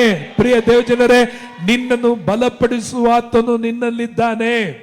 ಕರ್ತನಲ್ಲಿಯೂ ಆತನ ಅತ್ಯಧಿಕವಾದ ಶಕ್ತಿಯಲ್ಲಿ ಏನಾಗಿರ್ರಿ, ಬಲಗೊಳ್ಳ್ರಿ. ಇವತ್ತು ಯಾವ ವಿಷಯದಲ್ಲಿ ನೀವು ವೀಕ್ ಆಗಿದ್ದೀರಿ, ಎಲ್ಲಿ ವೀಕ್ ಆಗಿದ್ದೀರಿ, ಎಲ್ಲಿ ಸೋತು ಹೋಗಿದ್ದೀರಿ, ಎಲ್ಲಿ ಬಳಲಿ ಹೋಗಿದ್ದೀರಿ, ಎಲ್ಲಿ ಆಕ್ಟಿವ್ ಆಗಿಲ್ಲ, ಮಾನಸಿಕವಾಗಿ ಕುಗ್ಗಿಸಿದಾನ, ಶಾರೀರಿಕವಾಗಿ ಕುಗ್ಗಿಸಿದಾನ, ಆರ್ಥಿಕವಾದ ವಿಷಯದಲ್ಲಿ ಕುಗ್ಗಿಸಿದಾನ, ಅನಾರೋಗ್ಯಗಳಿಂದ ಕುಗ್ಗಿಸಿದಾನ? ನೋ, ನೀನು ಬಿಡುಗಡೆಯನ್ನ ಹೊಂದಿದವನಾಗಿದೆಯಾ. ಕರ್ತನು ಇವತ್ತು ನಿನ್ನನ್ನ ಎಲ್ಲಾ ವೀಕ್ನೆಸ್ಗಳಿಂದ, ಎಲ್ಲಾ ಕುಗ್ಗುವಿಕೆಗಳಿಂದ, ಎಲ್ಲಾ ತರಹದಿಂದ ಆತನು ಬಿಡುಗಡೆ ಮಾಡಲಿಕ್ಕೆ ಶಕ್ತನಾಗಿದ್ದಾನೆ. ಎರಡನೇದಾಗಿ ಟೆಂಪ್ಟೇಷನ್, ಶೋಧನೆಗಳನ್ನ ಆತನು ಕೊಂಡು ಕೊಂಡು ಕೊಂಡು ಕೊಂಡು ಕೊಂಡು ಕೊಂಡು ಹಾಕಿ ನಿನ್ನನ್ನ ಏನ್ ಮಾಡ್ತಾನೆ, ಶೋಧನೆ ಎಂಬ ಬಂಧನದಲ್ಲಿ ಸಿಲುಕಿ ಹಾಕಿದ್ದವನಾಗಿ ಕಾಣಪಡ್ತಾನೆ. Praise the Lord, hallelujah. ಶೋಧನೆ, ಆ ಆಸೆ, ಈ ಆಸೆ, ಈ ಬಯಕೆ, ಆ ಬಯಕೆ, ಶೋಧನೆ, ಟಿವಿ ಶೋಧನೆ, ಮೊಬೈಲ್ ಶೋಧನೆ, ಕಣ್ಣಿಂದ ಕಾಣುವಂತ ಶೋಧನೆ, ತಿನ್ನುವ ಶೋಧನೆ, ಆರಾಧನೆಗೆ ಬರದಂತೆ ಶೋಧನೆ, ದುಡ್ಡು ತೋರಿಸುವ ಶೋಧನೆ. Praise God. ಶೋಧನೆಗಳನ್ನ, ಟೆಂಪ್ಟೇಷನ್ಗಳನ್ನ ಆತನು ಕೊಂಡು ಬರೋನಾಗಿರ. ಸಿಗಲ್ಲ, ಅದು ಸಿಗುವಂಗೆ ಮಾಡ್ತಾನೆ. ಹೊಂದ್ಕೊಳಕ್ಕಾಗಲ್ಲ, ಹೊಂದ್ಕೊಳ್ಳೋಂಗೆ ಮಾಡ್ತಾನೆ. ಒಂದು ವೇಳೆ ಹಾಗೆ ನಿನಗೆ ಆಸೆಗಳನ್ನ ಹುಟ್ಟಿಸುವನಾಗಿರ್ತಾನೆ, ಬಯಕೆಗಳನ್ನ ಹುಟ್ಟಿಸುವಂತನಾಗಿರ್ತಾನೆ, ಸುಳ್ಳುಗಳನ್ನ ಹೇಳುವಂತನಾಗಿರ್ತಾನೆ, ಟೆಂಪ್ಟೇಷನ್ಗಳನ್ನ ಮಾಡುವನಾಗಿರ್ತಾನೆ. ದೇವರ ವಾಕ್ಯದ ಮೂಲಕವಾಗಿ ಶೋಧನೆಗಳನ್ನ ಕೊಂಡು ಬರುವನಾಗಿರ. ಯೇಸುವಿಗೆ ಶೋಧನೆಗಳನ್ನ ಯೇಸು ಸ್ವಾಮಿಗೆ ಕೊಂಡು ಬಂದ. ನೀನು ದೇವರ ಮಗನಾಗಿದ್ದರೆ, ಯಾರಾಗಿದ್ದರೆ, ದೇವರ ಮಗನಾಗಿದ್ದರೆ, ನಿನಗೂ ಸಹ ಕೇಳ್ತಾನೆ, ನೀನು ನಿಜವಾಗಿ ವಿಶ್ವಾಸಿಯಾಗಿದ್ದರೆ, ಇಷ್ಟೆಲ್ಲ ಮಾಡಿದ್ರೆ, ಇಷ್ಟೆಲ್ಲ ಕೊಟ್ಟಿದ್ರೆ, ದಶಮ ಕೊಟ್ಟದಲ್ಲ, ಯಾಕೆ ನಿನಗೆ ಹಿಂಗೆ ಕಷ್ಟ? ಕೊಡಬೇಡ, ಪ್ರಾರ್ಥನೆಗೆ ಹೋಗ್ಬೇಡ, ಇಷ್ಟೆಲ್ಲ ಓದಲ್ಲ, ನಿನಗೇನಾಯ್ತು? ಹೋಗಿದ್ರಿಂದ ಏನು ಪ್ರಯೋಜನ? ಶೋಧನೆ. ಪ್ರಾರ್ಥನೆ ಮಾಡಿದ್ರೇ ನಿನಗೆ ಜಾಸ್ತಿ ಕಷ್ಟ, ಪ್ರಾರ್ಥನೆ ಮಾಡದಿದ್ದರೇ ಚೆನ್ನಾಗಿರ್ತೀಯ. ಶೋಧನೆ. Praise God. ಈ ಶೋಧನೆಗಳನ್ನ ಶೋಧಿಸಿ ನಿನ್ನನ್ನು ಏನ್ ಮಾಡ್ತಾನೆ, ಮರಳು ಮಾಡುವಂತವನಾಗಿದ್ದಾನೆ. ಆತನು ಆದಿಯಿಂದಲೇ ಶೋಧನೆಗಾರನಾಗಿದ್ದ. ಆದ ಮತ್ತು ಅವಳರನ್ನ ಶೋಧಿಸುವನಾಗಿದ್ದ. ಇವತ್ತು ಅನೇಕ ತರವಾದಂತ ಶೋಧನೆಗಳಿಂದಲೂ ನೀನು ಸಿಲುಕಿಕೊಂಡಿದ್ದರೆ ಕರ್ತನು ನಿನ್ನನ್ನ ಬಿಡುಗಡೆಯನ್ನ ಮಾಡಿದ್ದಾನೆ. You are the deliverer. Hallelujah. ಒಂದು ವೇಳೆ ಇಲ್ಲಿ ಯಾರಾದರೂ ನೀವು ಶೋಧನೆಯಿಂದ ಸಿಲುಕಿಕೊಂಡು ತವಕ ಪಡುತ್ತಿದ್ರೆ, ಉರುಳಾಡುತ್ತಿದ್ರೆ, ಒಂದು ವೇಳೆ ಹುಳ ಒಂದು ಬೆಂಕಿಯಲ್ಲಿ ಬಿದ್ದು ಒದ್ದಾಡುತ್ತಿರುವುದಾದರೆ, ನೀವು ಅದೇ ತರ ಶೋಧನೆಯಲ್ಲಿ ಒದ್ದಾಡುತ್ತಿರುವುದಾದರೆ ಕರ್ತನು ನಿನಗೆ ಬಿಡುಗಡೆನ ಇಟ್ಟಿದ್ದಾನೆ. ಹಲ್ಲೆಲೂಯಾ. ಅನೇಕ ತರ ಕಣ್ಣೀರು, ಅನೇಕ ತರವಾದ ಗಾಳಿ, ಅನೇಕ ತರವಾದ ಅವಮಾನ, ಅನೇಕ ತರವಾದಂತ ನಿಂದೆ, ಅನೇಕ ತರವಾದಂತ ಭಯ, ಅನೇಕ ತರವಾದಂತ ಸಂಗತಿಗಳು ನಿನ್ನ ಜೀವನದಲ್ಲಿ ಕುಟುಂಬದಿಂದ, ಮಕ್ಕಳಿಂದ, ಹೆಂಡತಿಯಿಂದ, ಗಂಡನಿಂದ, ಕೆಲಸ ಮಾಡೋ ಜಾಗದಿಂದ, ಅಕ್ಕಪಕ್ಕದರಿಂದ, ಬಂಧು ಬಳಗದರಿಂದ ಅನೇಕ ಶೋಧನೆಗಳಲ್ಲಿ ನಾವು ಸಿಲುಕಿರಬಹುದು. ಯೇಸು ಕ್ರಿಸ್ತನಿಗೆ ಅನೇಕ ತರವಾದ ಶೋಧನೆ, ಸ್ವಂತ ಊರಿನಿಂದ, ಸ್ವಂತ ಬಂಧು ಬಳಗದರಿಂದ, ಸಭೆಯವರಿಂದ, ಸ್ವಂತ ಜನಗಳಿಂದ, ಹಲ್ಲೆಲೂಯ, ಅದ್ಭುತಗಳನ್ನು ಹೊಂದಿಕೊಂಡವರಿಂದ, ನಂಬಲ್ಪಟ್ಟವರಿಂದ ಅನೇಕ ಶೋಧನೆ. ಪೌಲನಿಗೂ ಅನೇಕ ತರ ಶೋಧನೆ. ಆದರೆ ಆ ಶೋಧನೆಗಳಲ್ಲಿ ಕುಗ್ಗಿ ಹೋಗದಂತೆ ಕರ್ತನು ಅವರನ್ನ ಬಲಪಡಿಸ್ತಾ ಇದ್ದ. ಈ ಬೆಳಗಿನ ವೇಳೆಯಲ್ಲೂ ಸಹ ಶೋಧನೆಗಳಲ್ಲಿ ಇರುವುದಾದರೆ ಕರ್ತನು ನಿನ್ನ ಎಲ್ಲಾ ಶೋಧನೆಗಳಿಗೂ ತಪ್ಪಿಸಲಿಕ್ಕೆ, ಆತನು ಒಳಗಾಗದಂತೆ ಕಾಯಲಿಕ್ಕೆ ಆತನು ಶಕ್ತನಾಗಿದ್ದಾನೆ. ಮೂರನೇ ಬಿಡುಗಡೆ, ವಿ ಆರ್ ರೆಡೀಮ್ಡ್, ನಾವು ವಿಮೋಚಿಸಲ್ಪಟ್ಟವರು. ಮೂರನಾಗಿ ನೋಡುತ್ತೇವೆ ಫೇಲ್ಯೂರ್ಗಳು, ಸೋಲುವಿಕೆ, ಸೋಲು. ಎಲ್ಲ ವಿಷಯಗಳಲ್ಲಿ ಸೋಲು ಸೋಲು ಸೋಲು ಸೋಲು. ಕೆಲವರಿಗೆ ಮನಸ್ಸಲ್ಲಿ ಯಾವಾಗಲೂ ಸೋಲೆ, ಮೈಂಡಲ್ಲಿ ಯಾವಾಗಲೂ ಸೋಲೆ. ಆಗಲ್ಲ ಬಿಡಪ್ಪ, ನಡೆಯಕ್ಕಿಂತ ಮುಂಚೆನೆ ಆಗಲ್ಲ, ಬಂಡವಾಳ ಹಾಕಕ್ಕಿಂತ ಮುಂಚೆನೆ ಸೋಲು, ಆಸ್ಪತ್ರೆ ಹೋಗಕ್ಕಿಂತ ಮುಂಚೆನೆ ಸೋಲು, ಮಾತ್ರೆ ತೊಳಕ್ಕಿಂತ ಮುಂಚೆನೆ ಸೋಲು. ಫೇಲ್ಯೂರ್ಸ್ಗಳು, ಆ ಫೇಲ್ಯೂರ್, ಈ ಫೇಲ್ಯೂರ್. ಕೆಲವರಿಗೆ ಲವ್ ಫೇಲ್ಯೂರ್ಗಳು, ಕೆಲವರಿಗೆ ಆ ಬಿಸ್ನೆಸ್ ಫೇಲ್ಗಳು. ಇದರಿಂದ ನಿನ್ನನ್ನ ಏನ್ ಮಾಡಬೇಕು? ನಿನ್ನನ್ನ ಕ್ರಿಸ್ತನ ನಂಬಿಕೆಯಿಂದ ಬಿಟ್ಟು ಹೋಗ್ಬೇಕು. ನೀನು ಫೇಲ್ಯೂರ್ಗಳಲ್ಲೇ ಸಿಲುಕಿರ್ಬೇಕು. ಏನ್ ಸಂಪಾದನೆ ಮಾಡಿದ್ರು ಜೋಬಲ್ಲಿ ನಿಲ್ಲಂಗಿಲ್ಲ, ತೂತಾದ ಜೋಬು, ಫೇಲ್ಯೂರ್. ಕುಟುಂಬ ಜೀವನ ನಡೆಸಕ್ಕಾಗ್ತಾ ಇಲ್ಲ, ಫೇಲ್ಯೂರ್. ಮಕ್ಕಳನ್ನ ಬೆಳೆಸೋದ್ರಲ್ಲಿ ಫೇಲ್ಯೂರ್. ಒಳ್ಳೆ ಕೆಲಸ ಮಾಡಕ, ಟ್ಯಾಲೆಂಟ್ ಆಗಿ ಕೆಲಸ ಮಾಡಕ ಎಲ್ಲರೂ ಬೈದೆ, ಇಂಥ ಕೆಲಸನ ಮಾಡೋದು, ಈಗ ಮಾಡೋದು, ಬುದ್ಧಿ ಇಲ್ಲ ನಿನಗೆ, ಫೇಲ್ಯೂರ್. ಓದೋದಲ್ಲಿ ಫೇಲ್, ಎಲ್ಲದಲ್ಲಿ ಫೇಲ್ ಫೇಲ್ ಫೇಲ್ ಫೇಲ್, ಎಲ್ಲೋದ್ರು ಫೇಲ್. ಎಲ್ಲರೂ ಹೇಳ್ತಾರೆ ಈ ಮುಖ ಇಟ್ಕೊಂಡು ಹೋದ್ರು ಎಲ್ಲೂ ಏನಾಗಲ್ಲ, ಯಾವುದು ಕೆಲಸ ಆಗಲ್ಲ. ಅನೇಕ ನಾನು ಹಿಂಗೆ ಹೋದ್ರೆ, ನನ್ನ ಮುಖ ಇಟ್ಕೊಂಡೋದ್ರೆ ಆಗಲ್ಲ ಎಂಬ ಫೇಲ್ ಎಂಬ ಮನಸ್ಸು ಇವತ್ತು ಅನೇಕರಿಗೆ ಕಾಡ್ತಾ ಇದೆ. ಇವತ್ತು ನಿಮ್ಮ ಜೀವನದಲ್ಲಿ ಎಷ್ಟೋ ಫೇಲ್ಗಳನ್ನ, ಸೋಲುವಿಕೆಗಳನ್ನ ನೀವು ಅನುಭವಿಸ್ತಾ ಇರಬಹುದು. ಪ್ರೇರೆ, ನೀನು ಸೋಲುವುದಕ್ಕಾಗಿ ಕರೆಯಲ್ಪಟ್ಟವನಲ್ಲ, ನೀನು ಗೆಲ್ಲುವುದಕ್ಕಾಗಿ ಕರೆಯಲ್ಪಟ್ಟವನಾಗಿದ್ದಾನೆ. ಹಲ್ಲೆಲೂಯಾ. ಕ್ರಿಸ್ತನಲ್ಲಿ ನಾವು ಪೂರ್ಣ ಜಯಶಾಲಿಗಳಾಗಿದ್ದೇವೆ. We are more than conqueror. Hallelujah. ನಾವು ಸೋಲುವುದಕ್ಕಾಗಿ ಅಲ್ಲ, ನಾವೆಲ್ಲರೂ ಹೇಳಿ ಏನಕ್ಕಾಗಿ ಕರೆಯಲ್ಪಟ್ಟಿದ್ದೇವೆ? ಪೂರ್ಣ ಜಯಶಾಲಿಗಳಾಗುವುದಕ್ಕಾಗಿ. We are more than conqueror. Praise God. ಇವತ್ತು ನಿಮ್ಮ ಸೋಲುವಿಕೆಗಳೆಲ್ಲ ದೇವರು ಜಯವನ್ನಾಗಿ ದೇವರು ಮಾರ್ಪಡಿಸಲಿಕ್ಕೆ ಆತನ ಶಕ್ತನಾಗಿದ್ದಾನೆ. ಆಮೇನ್, ಹಲ್ಲೆಲೂಯಾ. ಇವತ್ತು ಯಾವ ಸೋಲು ಇವತ್ತು ಇದೆಯೋ, ಒಂದು ದಿನ ಅದು ನಾಚಿಕೆ ಪಟ್ಟು ಓಡಿ ಹೋಗುತ್ತೆ. ಒಂದು ದಾರಿಯಿಂದ ಬಂದಂತ ಸೋಲುವಿಕೆಗಳು 7 ದಾರಿಯಿಂದ ಓಡಿ ಹೋಗುವಂತೆ ಮಾಡುವವನಾಗಿದ್ದಾನೆ. ಪ್ರೈಸ್ ಅಲ್ಲ. ಸೋಲುಗಳಿಂದ ಬಿಡುಗಡೆ ಮಾಡಲಿಕ್ಕಾಗಿ ದೇವರು ನಮ್ಮನ್ನು ಕರೆದ. ಧರ್ಮಶಾಸ್ತ್ರ ಬಂದ ಶಾಪಗಳಿಂದ, ಪಾಪಗಳಿಂದ, ವೀಕ್ನೆಸ್ಗಳಿಂದ, ಟೆಂಪ್ಟೇಷನ್, ಶೋಧನೆಗಳಿಂದ, ಫೇಲ್ಯೂರ್ಗಳಿಂದ ದೇವರು ಬಿಡುಗಡೆ ಮಾಡದ. 6ನೇದಾಗಿ ನಾವು ನೋಡುತ್ತೇವೆ ಲವ್ಲಿನೆಸ್, ಏಕಾಂಕಿತನ. ಏಕಾಂಕಿತನ. Praise God. ಅನೇಕರು ನನಗೆ ಯಾರು ಇಲ್ಲ, ದೇವ್ರ ಜೊತೆ ಇದ್ದಾರ, ನನಗೆ ದೇವ್ರ ಜೊತೆ ಇದ್ರೆ ಯಾಕೆ, ನನಗೆ ಯಾರಿಲ್ಲ, ನನಗೆ ಬ್ಯಾಕ್ ಗ್ರೌಂಡ್ ಯಾರಿಲ್ಲ, ನನಗೆ ಕೆಲಸ ಇಲ್ಲ, ಮನೆ ಇಲ್ಲ, ನನಗೆ ಯಾವ ರಾಜಕೀಯ ಇನ್ನೇ ಇಲ್ಲ, ನನಗೆ ಹೊಲ ಇಲ್ಲ, ಜಮೀನಿಲ್ಲ, ಗೌರ್ಮೆಂಟ್ ಕೆಲಸ ಇಲ್ಲ, ನನಗೇನು ಇಲ್ಲ ಇಲ್ಲ ಇಲ್ಲ ಹೇಳುವಂತ ಲೋಲಿನೆಸ್, ಏಕಾಂಕಿತನ. ನನಗೆ ಎಲ್ಲ ಮನೇಲೆಲ್ಲ ಇದ್ರು, ಏನೇ ಇದ್ರು, ಕೆಲವರ ಜೀವನದಲ್ಲಿ ಸೈತಾನನ ಹಾಕಿರುವಂತ ಇಕ್ಕಟ್ಟು, ಸೈತಾನ ಹಾಕಿರುವಂತ ಟ್ರಿಕ್ಸ್, ಸೈತಾನ ಹಾಕಿರುವಂತ ಉರುಳು ಏನ್ ಗೊತ್ತಾ? ನನಗೆ ಯಾರು ಇಲ್ಲ. ನನ್ನ ಸತ್ರೆ ಯಾರಿದ್ದಾರೆ? ನನ್ನ ಸತ್ರೆ ನನ್ನ ಮಕ್ಕಳು ನೋಡ್ಕೊಳ್ಳೋರು, ನನ್ನ ಸತ್ರೆ ನನ್ನ ಗಂಡ ನೋಡ್ಕೊಳ್ಳೋರು, ನನ್ನ ಸತ್ರೆ ಹೆಂಡತಿ ನೋಡ್ಕೊಳ್ಳೋರು ಯಾರಿದ್ದಾರೆ? ಅಯ್ಯೋ ಏನಾರು ಆಗ್ಬಿಟ್ರೆ, ನನಗೆ ಏನಾರು ಆಗ್ಬಿಟ್ರೆ, ನನಗೆ ಹೋಗ್ತಾ ಇದ್ದೀನಿ, ನನಗೆ ಏನಾರು ಆಗ್ಬಿಟ್ರೆ ಎಂಬಂತ ಲೋಲಿ. ಅಯ್ಯೋ ನನಗೆ ಈ ಕಾಯಿಲೆ ಇದೆ, ನನಗೇನಾರು ಆಗ್ಬಿಟ್ರೆ. ಅಯ್ಯ, ಲೋಕದಲ್ಲಿ ದೇವರು ಹೇಳ್ತಾರೆ, ನಾನು ನಿನ್ನನ್ನು ಕೈ ಬಿಡುವುದಿಲ್ಲ, ನಾನು ನಿನ್ನನ್ನು ತೊರೆದು ಬಿಡುವುದಿಲ್ಲ. ಯುಗದ ಸಮಾಪ್ತಿವರೆಗೂ ಎಲ್ಲಾ ದಿವಸ ಮಗನೇ ಮಗಳೇ ನಾನು ನಿನ್ನ ಸಂಗಡ ಇದ್ದೇನೆಲ್ಲ. ಯಾಕೆ ನನಗೆ ಯಾರಿಲ್ಲ ಯಾರಿಲ್ಲ ಯಾರಿಲ್ಲ ಯಾರಿಲ್ಲ, ಎಲ್ಲರೂ ಕೈ ಬಿಟ್ರು ಎಲ್ಲರೂ ಕೈ ಬಿಟ್ರು ಅಂತ ಹೇಳ್ತಾ ಇದೆಯಲ್ಲ. ಎಲ್ಲರೂ ಕೈ ಬಿಡ್ಬೇಕಂತಾನೆ ದೇವರು ಇಷ್ಟಪಡೋದು. ಎಲ್ಲರೂ ಕೈ ಬಿಟ್ರೆ ನೀನು ದೇವರ ಪ್ರೀತಿನ ಅರ್ಥ ಮಾಡ್ಕೊಳಕ್ ಸಾಧ್ಯ ಇಲ್ಲ. ಅಂದ್ರೆ ನನಗೆ ಮಾವ ಇದ್ದಾರೆ, ನನಗೆ ಚಿಕ್ಕಪ್ಪ ಇದ್ದಾರೆ, ನಮ್ಮ ಅಣ್ಣನಿದ್ದಾರೆ, ಅವ್ರು ಗೊತ್ತು ನನಗೆ ಇವ್ರು ಗೊತ್ತು, ನನಗೆ ಆ ಬಲ ಇದೆ, ನನಗೆ ಈ ಬಲ ಇದೆ, ಬ್ಯಾಂಕ್ ಬ್ಯಾಲೆನ್ಸ್ ಇದೆ, ನನಗೆ ಕೆಲಸ ಇದೆ, ನನಗೆ ಸೌಂದರ್ಯ ಇದೆ, ನನಗೆ ವಿದ್ಯಾಭ್ಯಾಸ ಇದೆ ಎಂಬುದಾಗಿ ನೀನು ಅವುಗಳನ್ನ ಆತುಕೊಳ್ಬೇಡ. ಅವುಗಳೆಲ್ಲವೂ ನಿನಗೆ ಸಹಾಯ ಮಾಡಲಿಕ್ಕೆ ಶಕ್ತನಲ್ಲ. ಮೊದಲಾಗಿ ತಿಳ್ಕೊ, ನೀನು ಯಾರು ನಂಬ್ತೀಯೋ, ಯಾವ್ದ ಮೇಲೆ ಆತ್ಕೊಳ್ತೀಯೋ, ಮೊದಲು ದೇವರು ಅದನ್ನೇ ಏನ್ ಮಾಡ್ತಾನೆ, ಕಿತ್ತಾಕುವನಾಗಿದ್ದಾನೆ. Price lord. ಯಾವುದನ್ನು ಬಹಳವಾಗಿ ನಂಬಿರ್ತೀಯೋ, ಬಹಳವಾಗಿ ಆತ್ಕೊಂಡಿರ್ತೀಯೋ, ಬಹಳವಾಗಿ ಯಾರನ್ನ ತಲೆ ಮೇಲೆ ಇಟ್ಕೊಂಡಿರ್ತೀಯೋ, ಯಾರನ್ನ ಬಹಳವಾಗಿ ನೀನು ಅಂದ್ಕೊಂಡಿರ್ತೀಯೋ, ಯಾವಾಗಲೂ ಮನಸ್ಸಲ್ಲಿ ಯಾರನ್ನ ತಿಂಡಿರ್ತೀಯೋ, ಆ ವ್ಯಕ್ತಿ, ಆ ಮನುಷ್ಯನೇ, ಅವರೇ ನಿನ್ನನ್ನು ದೂರ ಬಿಟ್ಟು, ಅವರೇ ನಿನ್ನನ್ನು ಯೇಸು ಅಂತವರಾಗಿ ಕಾಣಲ್ಪಡುತ್ತಾರೆ. Praise God. ಸೊ ನಿಮ್ಮ ಜೀವಿತದಲ್ಲಿ ನೀವು ಏಕಾಂಕಿ ಅಲ್ಲ. ಹಲ್ಲೆಲೂಯ. ನೀವು ಒಂಟಿಗರಲ್ಲ. ಪ್ರೈಸ್ ಅಲ್ಲ. ನನಗೆ ಯಾರು ಇಲ್ಲ, ನನಗೆ ಸಹಾಯ ಇಲ್ಲ, ನನಗೆ ವಯಸ್ಸಾಯ್ತು, ನನಗೆ ಯಾರಿದ್ದಾರೆ ಎಂಬುದಾಗಿ ಅಂದ್ಕೊಳ್ಳಬೇಡ.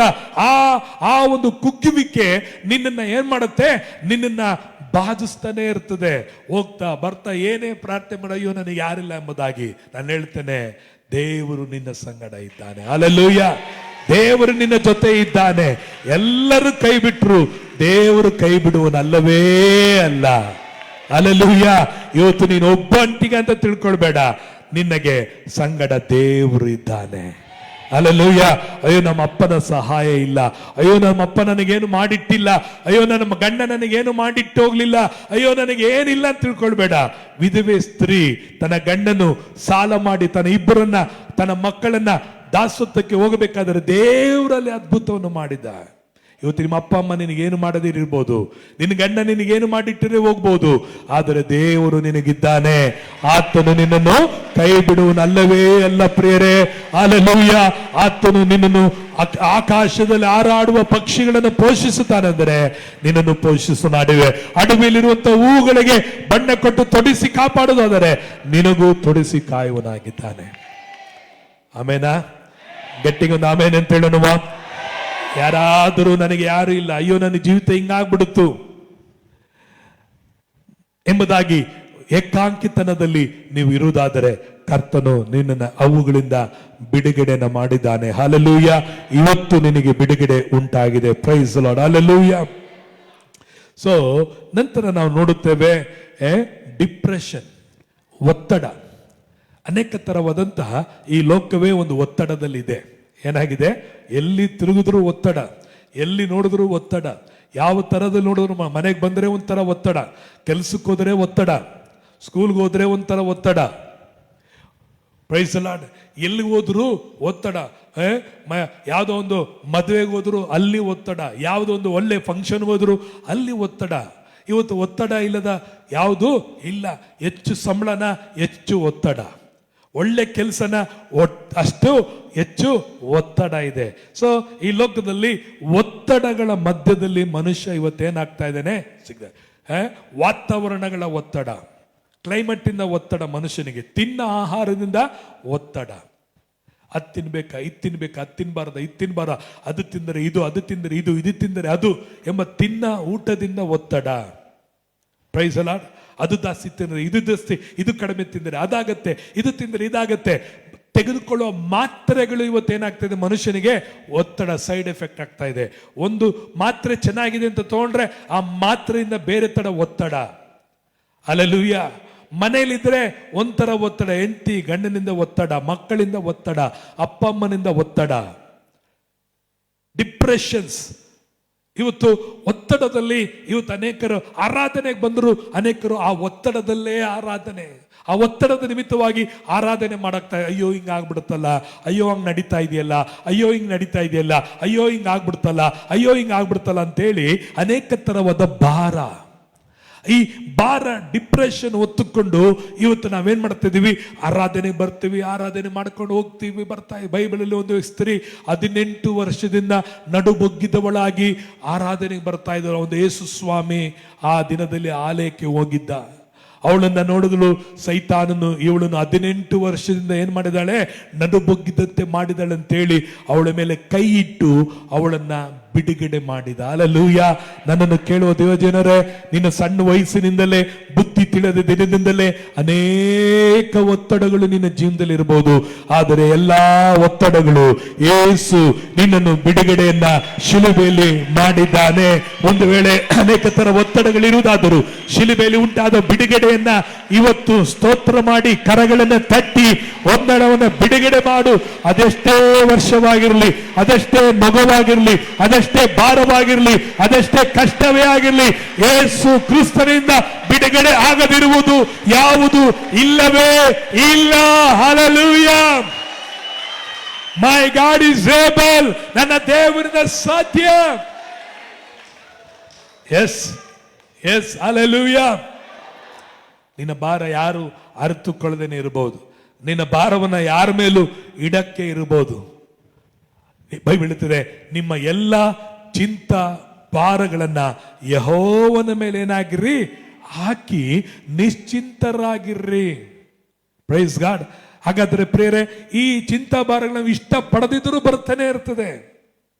ಅದಕ್ಕೆ ಅನೇಕರಿಗೆ ಮಾನಸಿಕವಾದಂತ ಈ ಒತ್ತಡ ಏನಾಗುತ್ತೆ, ಮಾನಸಿಕವಾಗಿ ಅವರನ್ನ ತಾಕಿಸುವಂತದಾಗಿದೆ. ಅದಕ್ಕೆ ಕೆಲವರು ಮಾನಸಿಕ ಒತ್ತಡದಾಗ ಕಣ್ಣೀರು ಸುಮ್ಮನೆ ಅಳ್ತಿರ್ತಾರೆ, ಇಲ್ಲಾಂದ್ರೆ ಎಲ್ಲರ ಮೇಲೂ ರೇಗ್ತಿರ್ತಾರೆ, ಯಾರ ಹತ್ರ ನನ್ನತ್ತ ಮಾತಾಡಲ್ಲ, ಒಬ್ಬರೇ ಮಾತಾಡ್ಕೊಂಡು ಹೋಗ್ತಿರ್ತಾರೆ,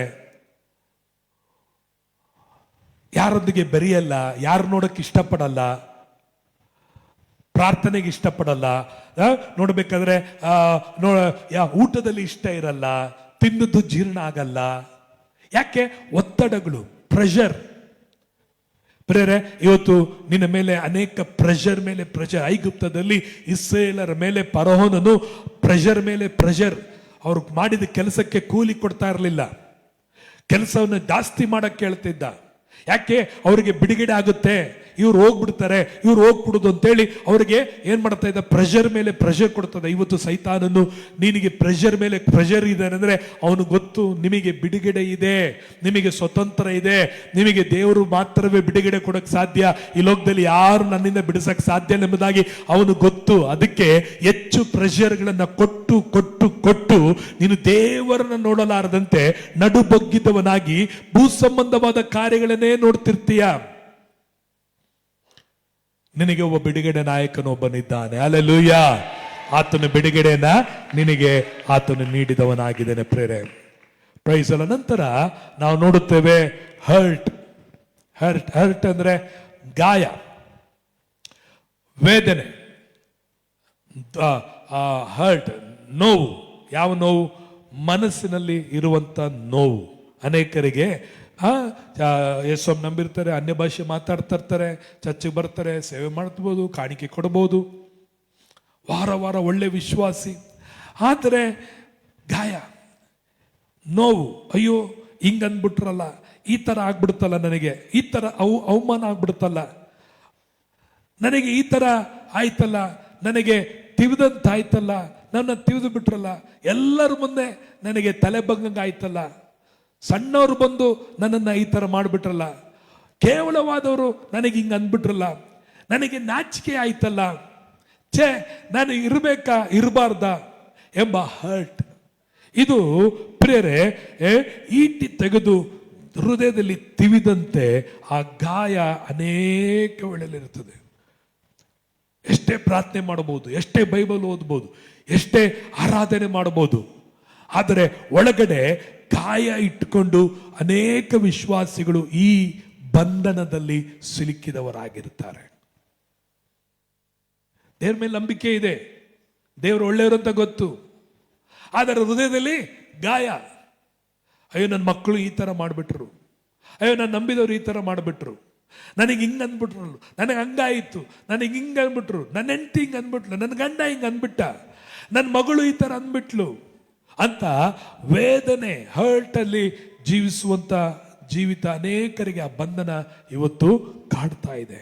ಇವತ್ತು ನಿಮ್ಮಲ್ಲಿ ಆ ರೀತಿಯಾದಂಥ ಗಾಯ ನಿಮ್ಮಲ್ಲಿ ಇರುವುದಾದರೆ ನನ್ನ ಯೇಸು ಆತನು ತನ್ನ ಬಾಸುಂಡೆಗಳಿಂದ ಬರೀ ರೋಗವನ್ನೆಲ್ಲ ನಿನ್ನ ಹೃದಯದಲ್ಲಿ ಆಗಿರುವ ಗಾಯಗಳನ್ನ ಹರ್ಟ್ ಅನ್ನ ಪ್ರೇರೆ ಯಾರು ವಾಸ ಮಾಡ ಗಿಲ್ಗಾದಿನ ತೈಲ ಯೇಸುವಿನ ಪರಮಾನಂದ ತೈಲದಿಂದ ಆತನು ನಿನ್ನನ್ನ ತುಂಬಿಸುವನಾಗಿದ್ದಾನೆ. ಅದಕ್ಕೆ ವಾಕ್ಯದಲ್ಲಿ ಅತ್ಯಾನಂದ ಪಡ್ರಿ. ಆತನ ವಾಕ್ಯ ನಿನ್ನ ಗಾಯಗಳನ್ನ ಕಟ್ಟುವಂತದಾಗಿದೆ. ಆತನ ಅಭಿಷೇಕ ನಿನ್ನ ಗಾಯಗಳನ್ನ ಕಟ್ಟುವಂತದಾಗಿದೆ. ಆತನ ದಾರಿ ಮಗಲಲ್ಲಿ ಒಬ್ಬ ಸಮಾರಿ ಆತನು ಬಿದ್ದರುವಾಗ ಸಮಾರ್ಯದನು ಹೋಗಿ ಅವನ ಗಾಯಗಳನ್ನ ಕಟ್ಟಿ ದ್ರಾಕ್ಷಾರಸವನ್ನು ಉಯ್ದು ಕುಡಿಸಿ ಅವನನ್ನ ಛತ್ರಕ್ಕೆ ಸೇರಿಸಿದಂತ ಆತನು ಇವತ್ತು ದೇವರು ನಿನ್ನ ಜೀವಿತದಲ್ಲಿ ನಿನ್ನ ಮನಸ್ಸಲ್ಲಿ ಆಗಿರುವ ನಿನ್ನ ಹೃದಯದಲ್ಲಿ ಆಗಿರುವ ಗಾಯಗಳು ಅನೇಕ ಹರ್ಟ್ ಮರೆತು ಬಿಡು. ಆತನು ದೇವರ ಸಮ್ಮುಖದಲ್ಲಿ ಪರಿಪೂರ್ಣ ಸಂತೋಷವಿದೆ. ಆತನ ಬಲಗೈಯಲ್ಲಿ ಶಾಶ್ವತ ಭಾಗ್ಯವಿದೆ. Amen, hallelujah. ಪ್ರಿಯ ದೇವ ಸಭೆಯೇ, ಇವತ್ತು ನಿನ್ನ ಗಾಯಗಳು ಯಾರಿಗೂ ಗೊತ್ತಿಲ್ಲ ಅಂದಿರ್ಬೋದು. ದೇವರು ನಿನ್ನ ಗಾಯಗಳನ್ನು ಅರ್ಥವನಾಗಿದ್ದಾನೆ. ಎಷ್ಟೋ ದಿವಸ ರಾತ್ರಿಗಳಲ್ಲಿ ನೀನು ಕಣ್ಣೀರು ಹಾಕಿರ್ಬೋದು. ಎಷ್ಟೋ ದಿವಸ ನನ್ನ ನೋಡೋರು ಯಾರಿಲ್ಲ ಅನ್ನೋದು, ಅಯ್ಯೋ ನನ್ನನ್ನು ಅರ್ಥ ಮಾಡ್ಕೊಳ್ಳೋರು ಯಾರಿಲ್ಲ ಎಂಬುದಾಗಿ ಅನೇಕ ನಿನ್ನ ಕುಟುಂಬದವರು, ನಿನ್ನ ಬಂಧು ಬಳಗದವರು, ನೀನು ಸಾಕಿ ಸಲಹಿದವರು, ನೀನು ನಂಬಿದವರು, ನೀನು ಉಪಕಾರ ಮಾಡಿದವರು, ನೀನು ಅವ್ರನ್ನ ಸಹಾಯ ಮಾಡಿದವರು, ನಿನ್ನನ್ನು ಅನೇಕ ರೀತಿಯಲ್ಲಿ ಅವರಿಗೆ ನೀನು ಒಳ್ಳೆಯದನ್ನು ನೆನೆಸಿದವರು ನಿನಗೂ ಇವತ್ತು ವೇದನೆ ಮಾಡಿದ್ದಾರಾ? Price the lord. ನೀನು ಧನ್ಯನು, ಕರ್ತನು ನಿನ್ನನ್ನ ಆಶೀರ್ವದಿಸುವನಾಗಿದ್ದಾನೆ. ಹಲ್ಲೆಲೂಯಾ. ನಿನ್ನನ್ನ ದೂರವಾಗಿ ತಳ್ಳಿಬಿಟ್ಟಿದ್ದಾರಾ? ನಿನ್ನನ್ನು ತಿರಸ್ಕರಿಸಿದಾರಾ? ನಿನ್ನನ್ನು ನೋಡದೇ ಇದ್ದಾರಾ? ನಿನ್ನ ಗಮನಿಸದೇ ಇದ್ದಾರಾ? ಅಥವಾ ನಿನ್ನ ಜನರು ಲೆಕ್ಕಕ್ಕೆ ಇಡದಂತೆ ಅದು ನಿನಗೆ ನೋವಾಗಿದೆಯಾ, ಹರ್ಟ್ ಆಗಿದೆಯಾ? ಜನರು ನಡ್ಕೊಳ್ಳುವಂತ ರೀತಿ ನಿನಗೆ ಹರ್ಟ್ ಆಗಿದೆಯಾ? ನಿನ್ನ ಸುತ್ತಮುತ್ತಲು ನಡ್ಕೊಳ್ಳುವಂತ ರೀತಿ ನಿನಗೆ ಹರ್ಟ್ ಆಗಿದೆಯಾ? ಯೇಸು ಆ ಹರ್ಟಿನಿಂದ ಆತನೊಬ್ಬನೇ ನಿನ್ನನ್ನು ಬಿಡುಗಡೆ ಮಾಡಲಿಕ್ಕೆ ಸಾಧ್ಯ. ಹಲ್ಲೆಲೂಯಾ. ದೇವರ ನಾಮಕ್ಕೆ ಮಹಿಮೆ ಉಂಟಾಗಲಿ. ನಂತರ ನಾವು ನೋಡ್ತೇವೆ ಡಿಸಪಾಯಿಂಟ್ಮೆಂಟ್ ಅಂದ್ರೆ ಜೀವನದಲ್ಲಿ ಆಶಾಭಂಗಗಳಾಗಿರುವುದು. ಡಿಸಪಾಯಿಂಟ್ಮೆಂಟ್ ಎಲ್ಲವೂ ಏನಾಗಿರೋದು? ಡಿಸಪಾಯಿಂಟ್ ಆಗಿರೋದು. ಯಾವುದು ನಡೀತಾ ಇಲ್ಲ, ಯಾವುದು ಆಗ್ತಾ ಇಲ್ಲ, ಯಾವುದ್ರ ಸಕ್ಸಸ್ ಇಲ್ಲ ಎಂಬಂತ ಡಿಸಪಾಯಿಂಟ್, ಆಶಾಭಂಗ. ಎಲ್ಲೋದ್ರೂ ಆಶಾಭಂಗದ ಜೀವಿತವು ನಾವು ಕಾಣಲ್ಪಡಬಹುದು. ಈ ಎಲ್ಲ ಆಶಾಭಂಗಗಳಿಂದ ಯೇಸು ಬಿಡುಗಡೆಯನ್ನ ಶಿಲುಬೆಯಲ್ಲಿ ನಮಗೆ ಮಾಡಿದರೆ. ಯಾರು ನಿಮ್ಮ ವೀಕ್ನೆಸ್ಗಳಲ್ಲಿ ಇರಬೇಡ್ರಿ. ಯಾರು ಶೋಧನೆಗಳಲ್ಲಿ ಇರಲಿಕ್ಕೆ ಬೇಕಾಗಿಲ್ಲ. ಯಾರು ನಿಮ್ಮ ಫೇಲರ್ಗಳಲ್ಲಿ ಇರಬೇಕಾಗಿದ್ದ, ಯಾರು ನಿಮ್ಮ ಲೋನ್ಲಿನೆಸ್ ಏಕಾಂಕಿತನದಲ್ಲಿ ಇರಬೇಕಾದ ಅವಶ್ಯಕತೆ ಇಲ್ಲ. ಯಾರು ಡಿಪ್ರೆಷನ್ಗಳಲ್ಲಿ ಇರಬೇಕಾದ ಅವಶ್ಯಕತೆ ಇಲ್ಲ. ಯಾರು ಹರ್ಟ್ ರೋಗದ ನಿಮ್ಮ ನೋವಿನಲ್ಲಿ ಗಾಯದಲ್ಲಿ ಇರಬೇಕಾದ ಅವಶ್ಯಕತೆ ಇಲ್ಲ. ಯಾರು ಆಶಾಭಂಗ ಪಟ್ಟು ನಿಮ್ಮ ಜೀವಿತದಲ್ಲಿ ಮುಖಕ್ಕೆ ನೀವು ಬಸಿ ಬೆಳೆದಿದೆ, ನನಗೆ ಹಂಗಾಗಿದೆ, ನನಗೆ ಹಿಂಗಾಗಿದೆ, ನನ್ನ ಕೆಲ್ ಮೇಲ್ ಬರಕ್ಕಾಗಲ್ಲ ಎಂಬುದಾಗಿ ಆಶಾಭಂಗ ಪಟ್ಟು ಹೋಗಿರುವಂತ ನೀನು ಬಿದ್ದಿದೆಯೋ ಅಲ್ಲಿ ದೇವರು ನಿನ್ನನ್ನ ಮೇಲೆ ಕೆತ್ತು ತೋರಿಸುವುದಾಗಿದೆ. ಆಶಾಭಂಗವಾಗಿದೆಯಾ? ಇವತ್ತು ನಿನಗೆ ನಾಚಿಕೆಗೆ ಒಳಗಾಗಿದ್ದೀಯಾ? ಇವತ್ತು ನಿನಗೆ ಗೇಲಿಗೆ ಒಳಗಾಗಿದ್ದೀಯಾ? ಇವತ್ತು ನಿನ್ನ ಅವಮಾನಕ್ಕೆ ಒಳಗಾಗಿದ್ದೀಯಾ? ಎಲ್ಲಿ ನೀನು ಬಿದ್ದಿದೆಯೋ ಅಲ್ಲಿ ದೇವರು ನಿನ್ನನ್ನು 1000 ಪಟ್ಟು ಮೇಲಕ್ಕೆ ಎತ್ತಿ ನಿನ್ನನ್ನು ತಲೆಯಾಗಿ ಮಾಡಿದಂತ ದೇವರಾಗಿದ್ದಾನೆ. ನಿನ್ನನ್ನು ಉದ್ಧರಿಸಿದಂತ ದೇವರಾಗಿದ್ದಾನೆ. ಇದನ್ನ ನೀನು ನಂಬಿದರೆ ದೇವರ ಮಹಿಮೆಯನ್ನು ಏನ್ ಮಾಡುವಿರಿ? ಕಾಣುವಿರಿ. ಹಲ್ಲೆಲೂಯಾ. ಎಲ್ಲಿ ಆಶಾಭಂಗ ಪಟ್ಟಿಯೋ, ಪ್ರೈಸ್ ಗಾಡ್, ಅಲ್ಲೇ ಸಲಲ್ಲಿ. ಎಲ್ಲಿ ಚಿಕ್ಕೆರೆಗೆ ಬಿದ್ದು ದೊಡ್ಡ ಕೆರೆಗೆ ಎದ್ದೇಳೋದಲ್ಲ, ನೀನು ಎಲ್ಲಿ ಬಿದ್ದಿಯೋ ಅಲ್ಲಿಯೇ ದೇವರು ಏನ್ ಮಾಡ್ತಾನೆ? ಮೇಲಕ್ಕೆ ನಿನ್ನನ್ನ ಉದ್ಧರಿಸುವಂತ ದೇವರಾಗಿದ್ದಾನೆ. Praise God, hallelujah. ಸೊ ಅದಕ್ಕೆ ಬಿಡುಗಡೆ ಕರ್ತನು ನಮಗೆ ಮಾಡಿದಂತವನಾಗಿದ್ದಾನೆ. ಪ್ರೇರೆ, ಥ್ಯಾಂಕ್ ಯು ಲಾರ್ಡ್, ಹಲ್ಲೆಲೂಯಾ. ನಾವು ಸುಮಾರು 9 ಸಂಗತಿಗಳನ್ನು ನೋಡಿದ್ವಿ. ಧರ್ಮಶಾಸ್ತ್ರ ಬಂದಿಂದ ಶಾಪದಿಂದ ಬಿಡುಗಡೆ, ಸಕಲ ಅಧರ್ಮಗಳಿಂದ ಬಂದದರಿಂದ ನಮಗೆ ವಿಮೋಚನೆ ಉಂಟಾಯಿತು.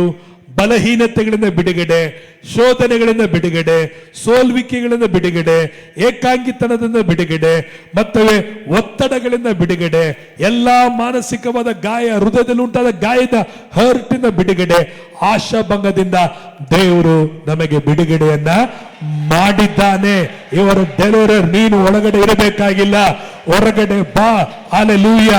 ಸೂರ್ಯನು ಹೇಗೆ ಆತನು ಉದಯಿಸಿ ಬರುವಾಗ ಪ್ರಕಾಶಿಸುತ್ತಾ ಬರುತ್ತಾನೋ, ನೀತಿವಂತನು ಮಧ್ಯಾಹ್ನದ ಪ್ರಕಾಶದ ಹಾಗೆ ಆತನು ಪ್ರಕಾಶಿಸುವನು.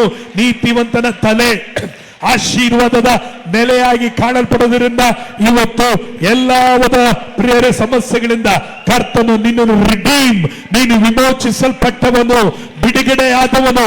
ಕರಗಳನ್ನು ತಟ್ಟಿ ಅನ್ಯ ಭಾಷೆಗಳನ್ನು ಮಾತನಾಡುತ್ತಾ ಎಲ್ಲರೂ ಚೆನ್ನಾಗಿ ಕರಗಳನ್ನು ತಟ್ಟುವ. ಓ ರಾಬ ಬಿಡುಗಡೆ, ಬಿಡುಗಡೆ, ಬಿಡುಗಡೆ. ಯೇಸುವಿನ ನಾಮದಲ್ಲಿ ಬಿಡುಗಡೆಗಾಗಿ ಸ್ತೋತ್ರ. ಯೇಸುವಿನ ನಾಮದಲ್ಲಿ ಬಿಡುಗಡೆಗಾಗಿ ಸ್ತೋತ್ರ. ಹಲ್ಲೆಲೂಯಾ. ಅನೇಕ ವಿಷಯಗಳಲ್ಲಿ, ಅನೇಕ ಭಾರಗಳಲ್ಲಿ ಸಿಲುಕಿರುವಂತ ಎಲ್ಲ ಕಟ್ಟುಗಳಿಂದ ಬಿಡುಗಡೆ. ಬಿಡುಗಡೆಗಾಗಿ ಸ್ತೋತ್ರಯ್ಯ. ಈ ಬೆಳಗಿನ ವೇಳೆಯಲ್ಲಿ ಮನುಷ್ಯ ಕುಮಾರನು ಬಿಡುಗಡೆ ಮಾಡಿದರೆ ಕರಗಳ ತಟ್ಟಿ ಸ್ತೋತ್ರ ಮಾಡೋರು ಸ್ತೋತ್ರ ಮಾಡಿ, ಅನ್ಯ ಭಾಷೆ ಮಾತಾಡೋರು ಅನ್ಯ ಭಾಷೆಗಳನ್ನು ಮಾತನಾಡಿ ಬಿಡುಗಡೆಗಾಗಿ ಸ್ತೋತ್ರ ಹೇಳೋಣ. ಹಲ್ಲೆಲೂಯಾ. ಲರಕ ಬಾಬಾ ಬಾಬಾ ಓ ರಂದ ರಾಬಾ ಬಾಬಾ ಬಾಬಾ ಬಾಬಾ ಬಾಬಾ. Oh, we thank you, Lord. Hallelujah. Thank you, Jesus' name. Amen. ಬಿಡುಗಡೆ ನಾಯಕ ಜಯವನ್ನು ಕೊಡುವನಲ್ಲ, ಜಯವನ್ನು ನೀಡಿದನು. ಹಲ್ಲೆಲೂಯಾ. ಕೊಡುವನಂದ್ರೆ ನಾಳೆ, ನೀಡಿದನಂದ್ರೆ 2000 ವರ್ಷಗಳಿಂದ. ಎಷ್ಟು ಮಂದಿ ದೇವರು ಜಯವನ್ನು ಕೊಡಬೇಕಾ, ಜಯವನ್ನು ಕೊಟ್ಟಿದ್ದಾನ? ಎಲ್ಲರೂ ಹಾಗೆ ಹೇಳೋಣವ. ಬಿಡುಗಡೆ ನಾಯಕ ಜಯವನ್ನು ಕೊಟ್ಟನು.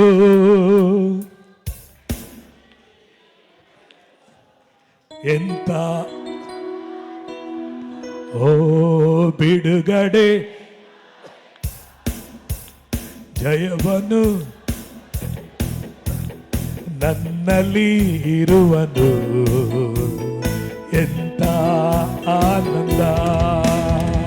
Hallelujah amen, hallelujah amen, hallelujah amen. ಎಲ್ಲರೂ ಹೇಳುವ hallelujah amen, hallelujah amen, hallelujah amen. Oh hallelujah,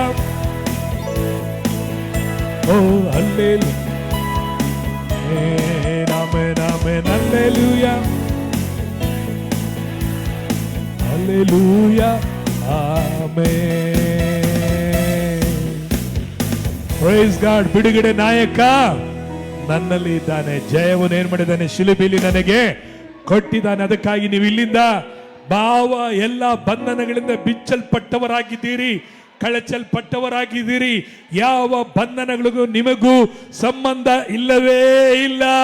ಬಿಡುಗಡೆ ನಾಯಕ ನಿನ್ನಲ್ಲಿ ಇದ್ದಾನೆ. Amen. Thank you Lord. Hallelujah. ಕೇಳಿದಂತ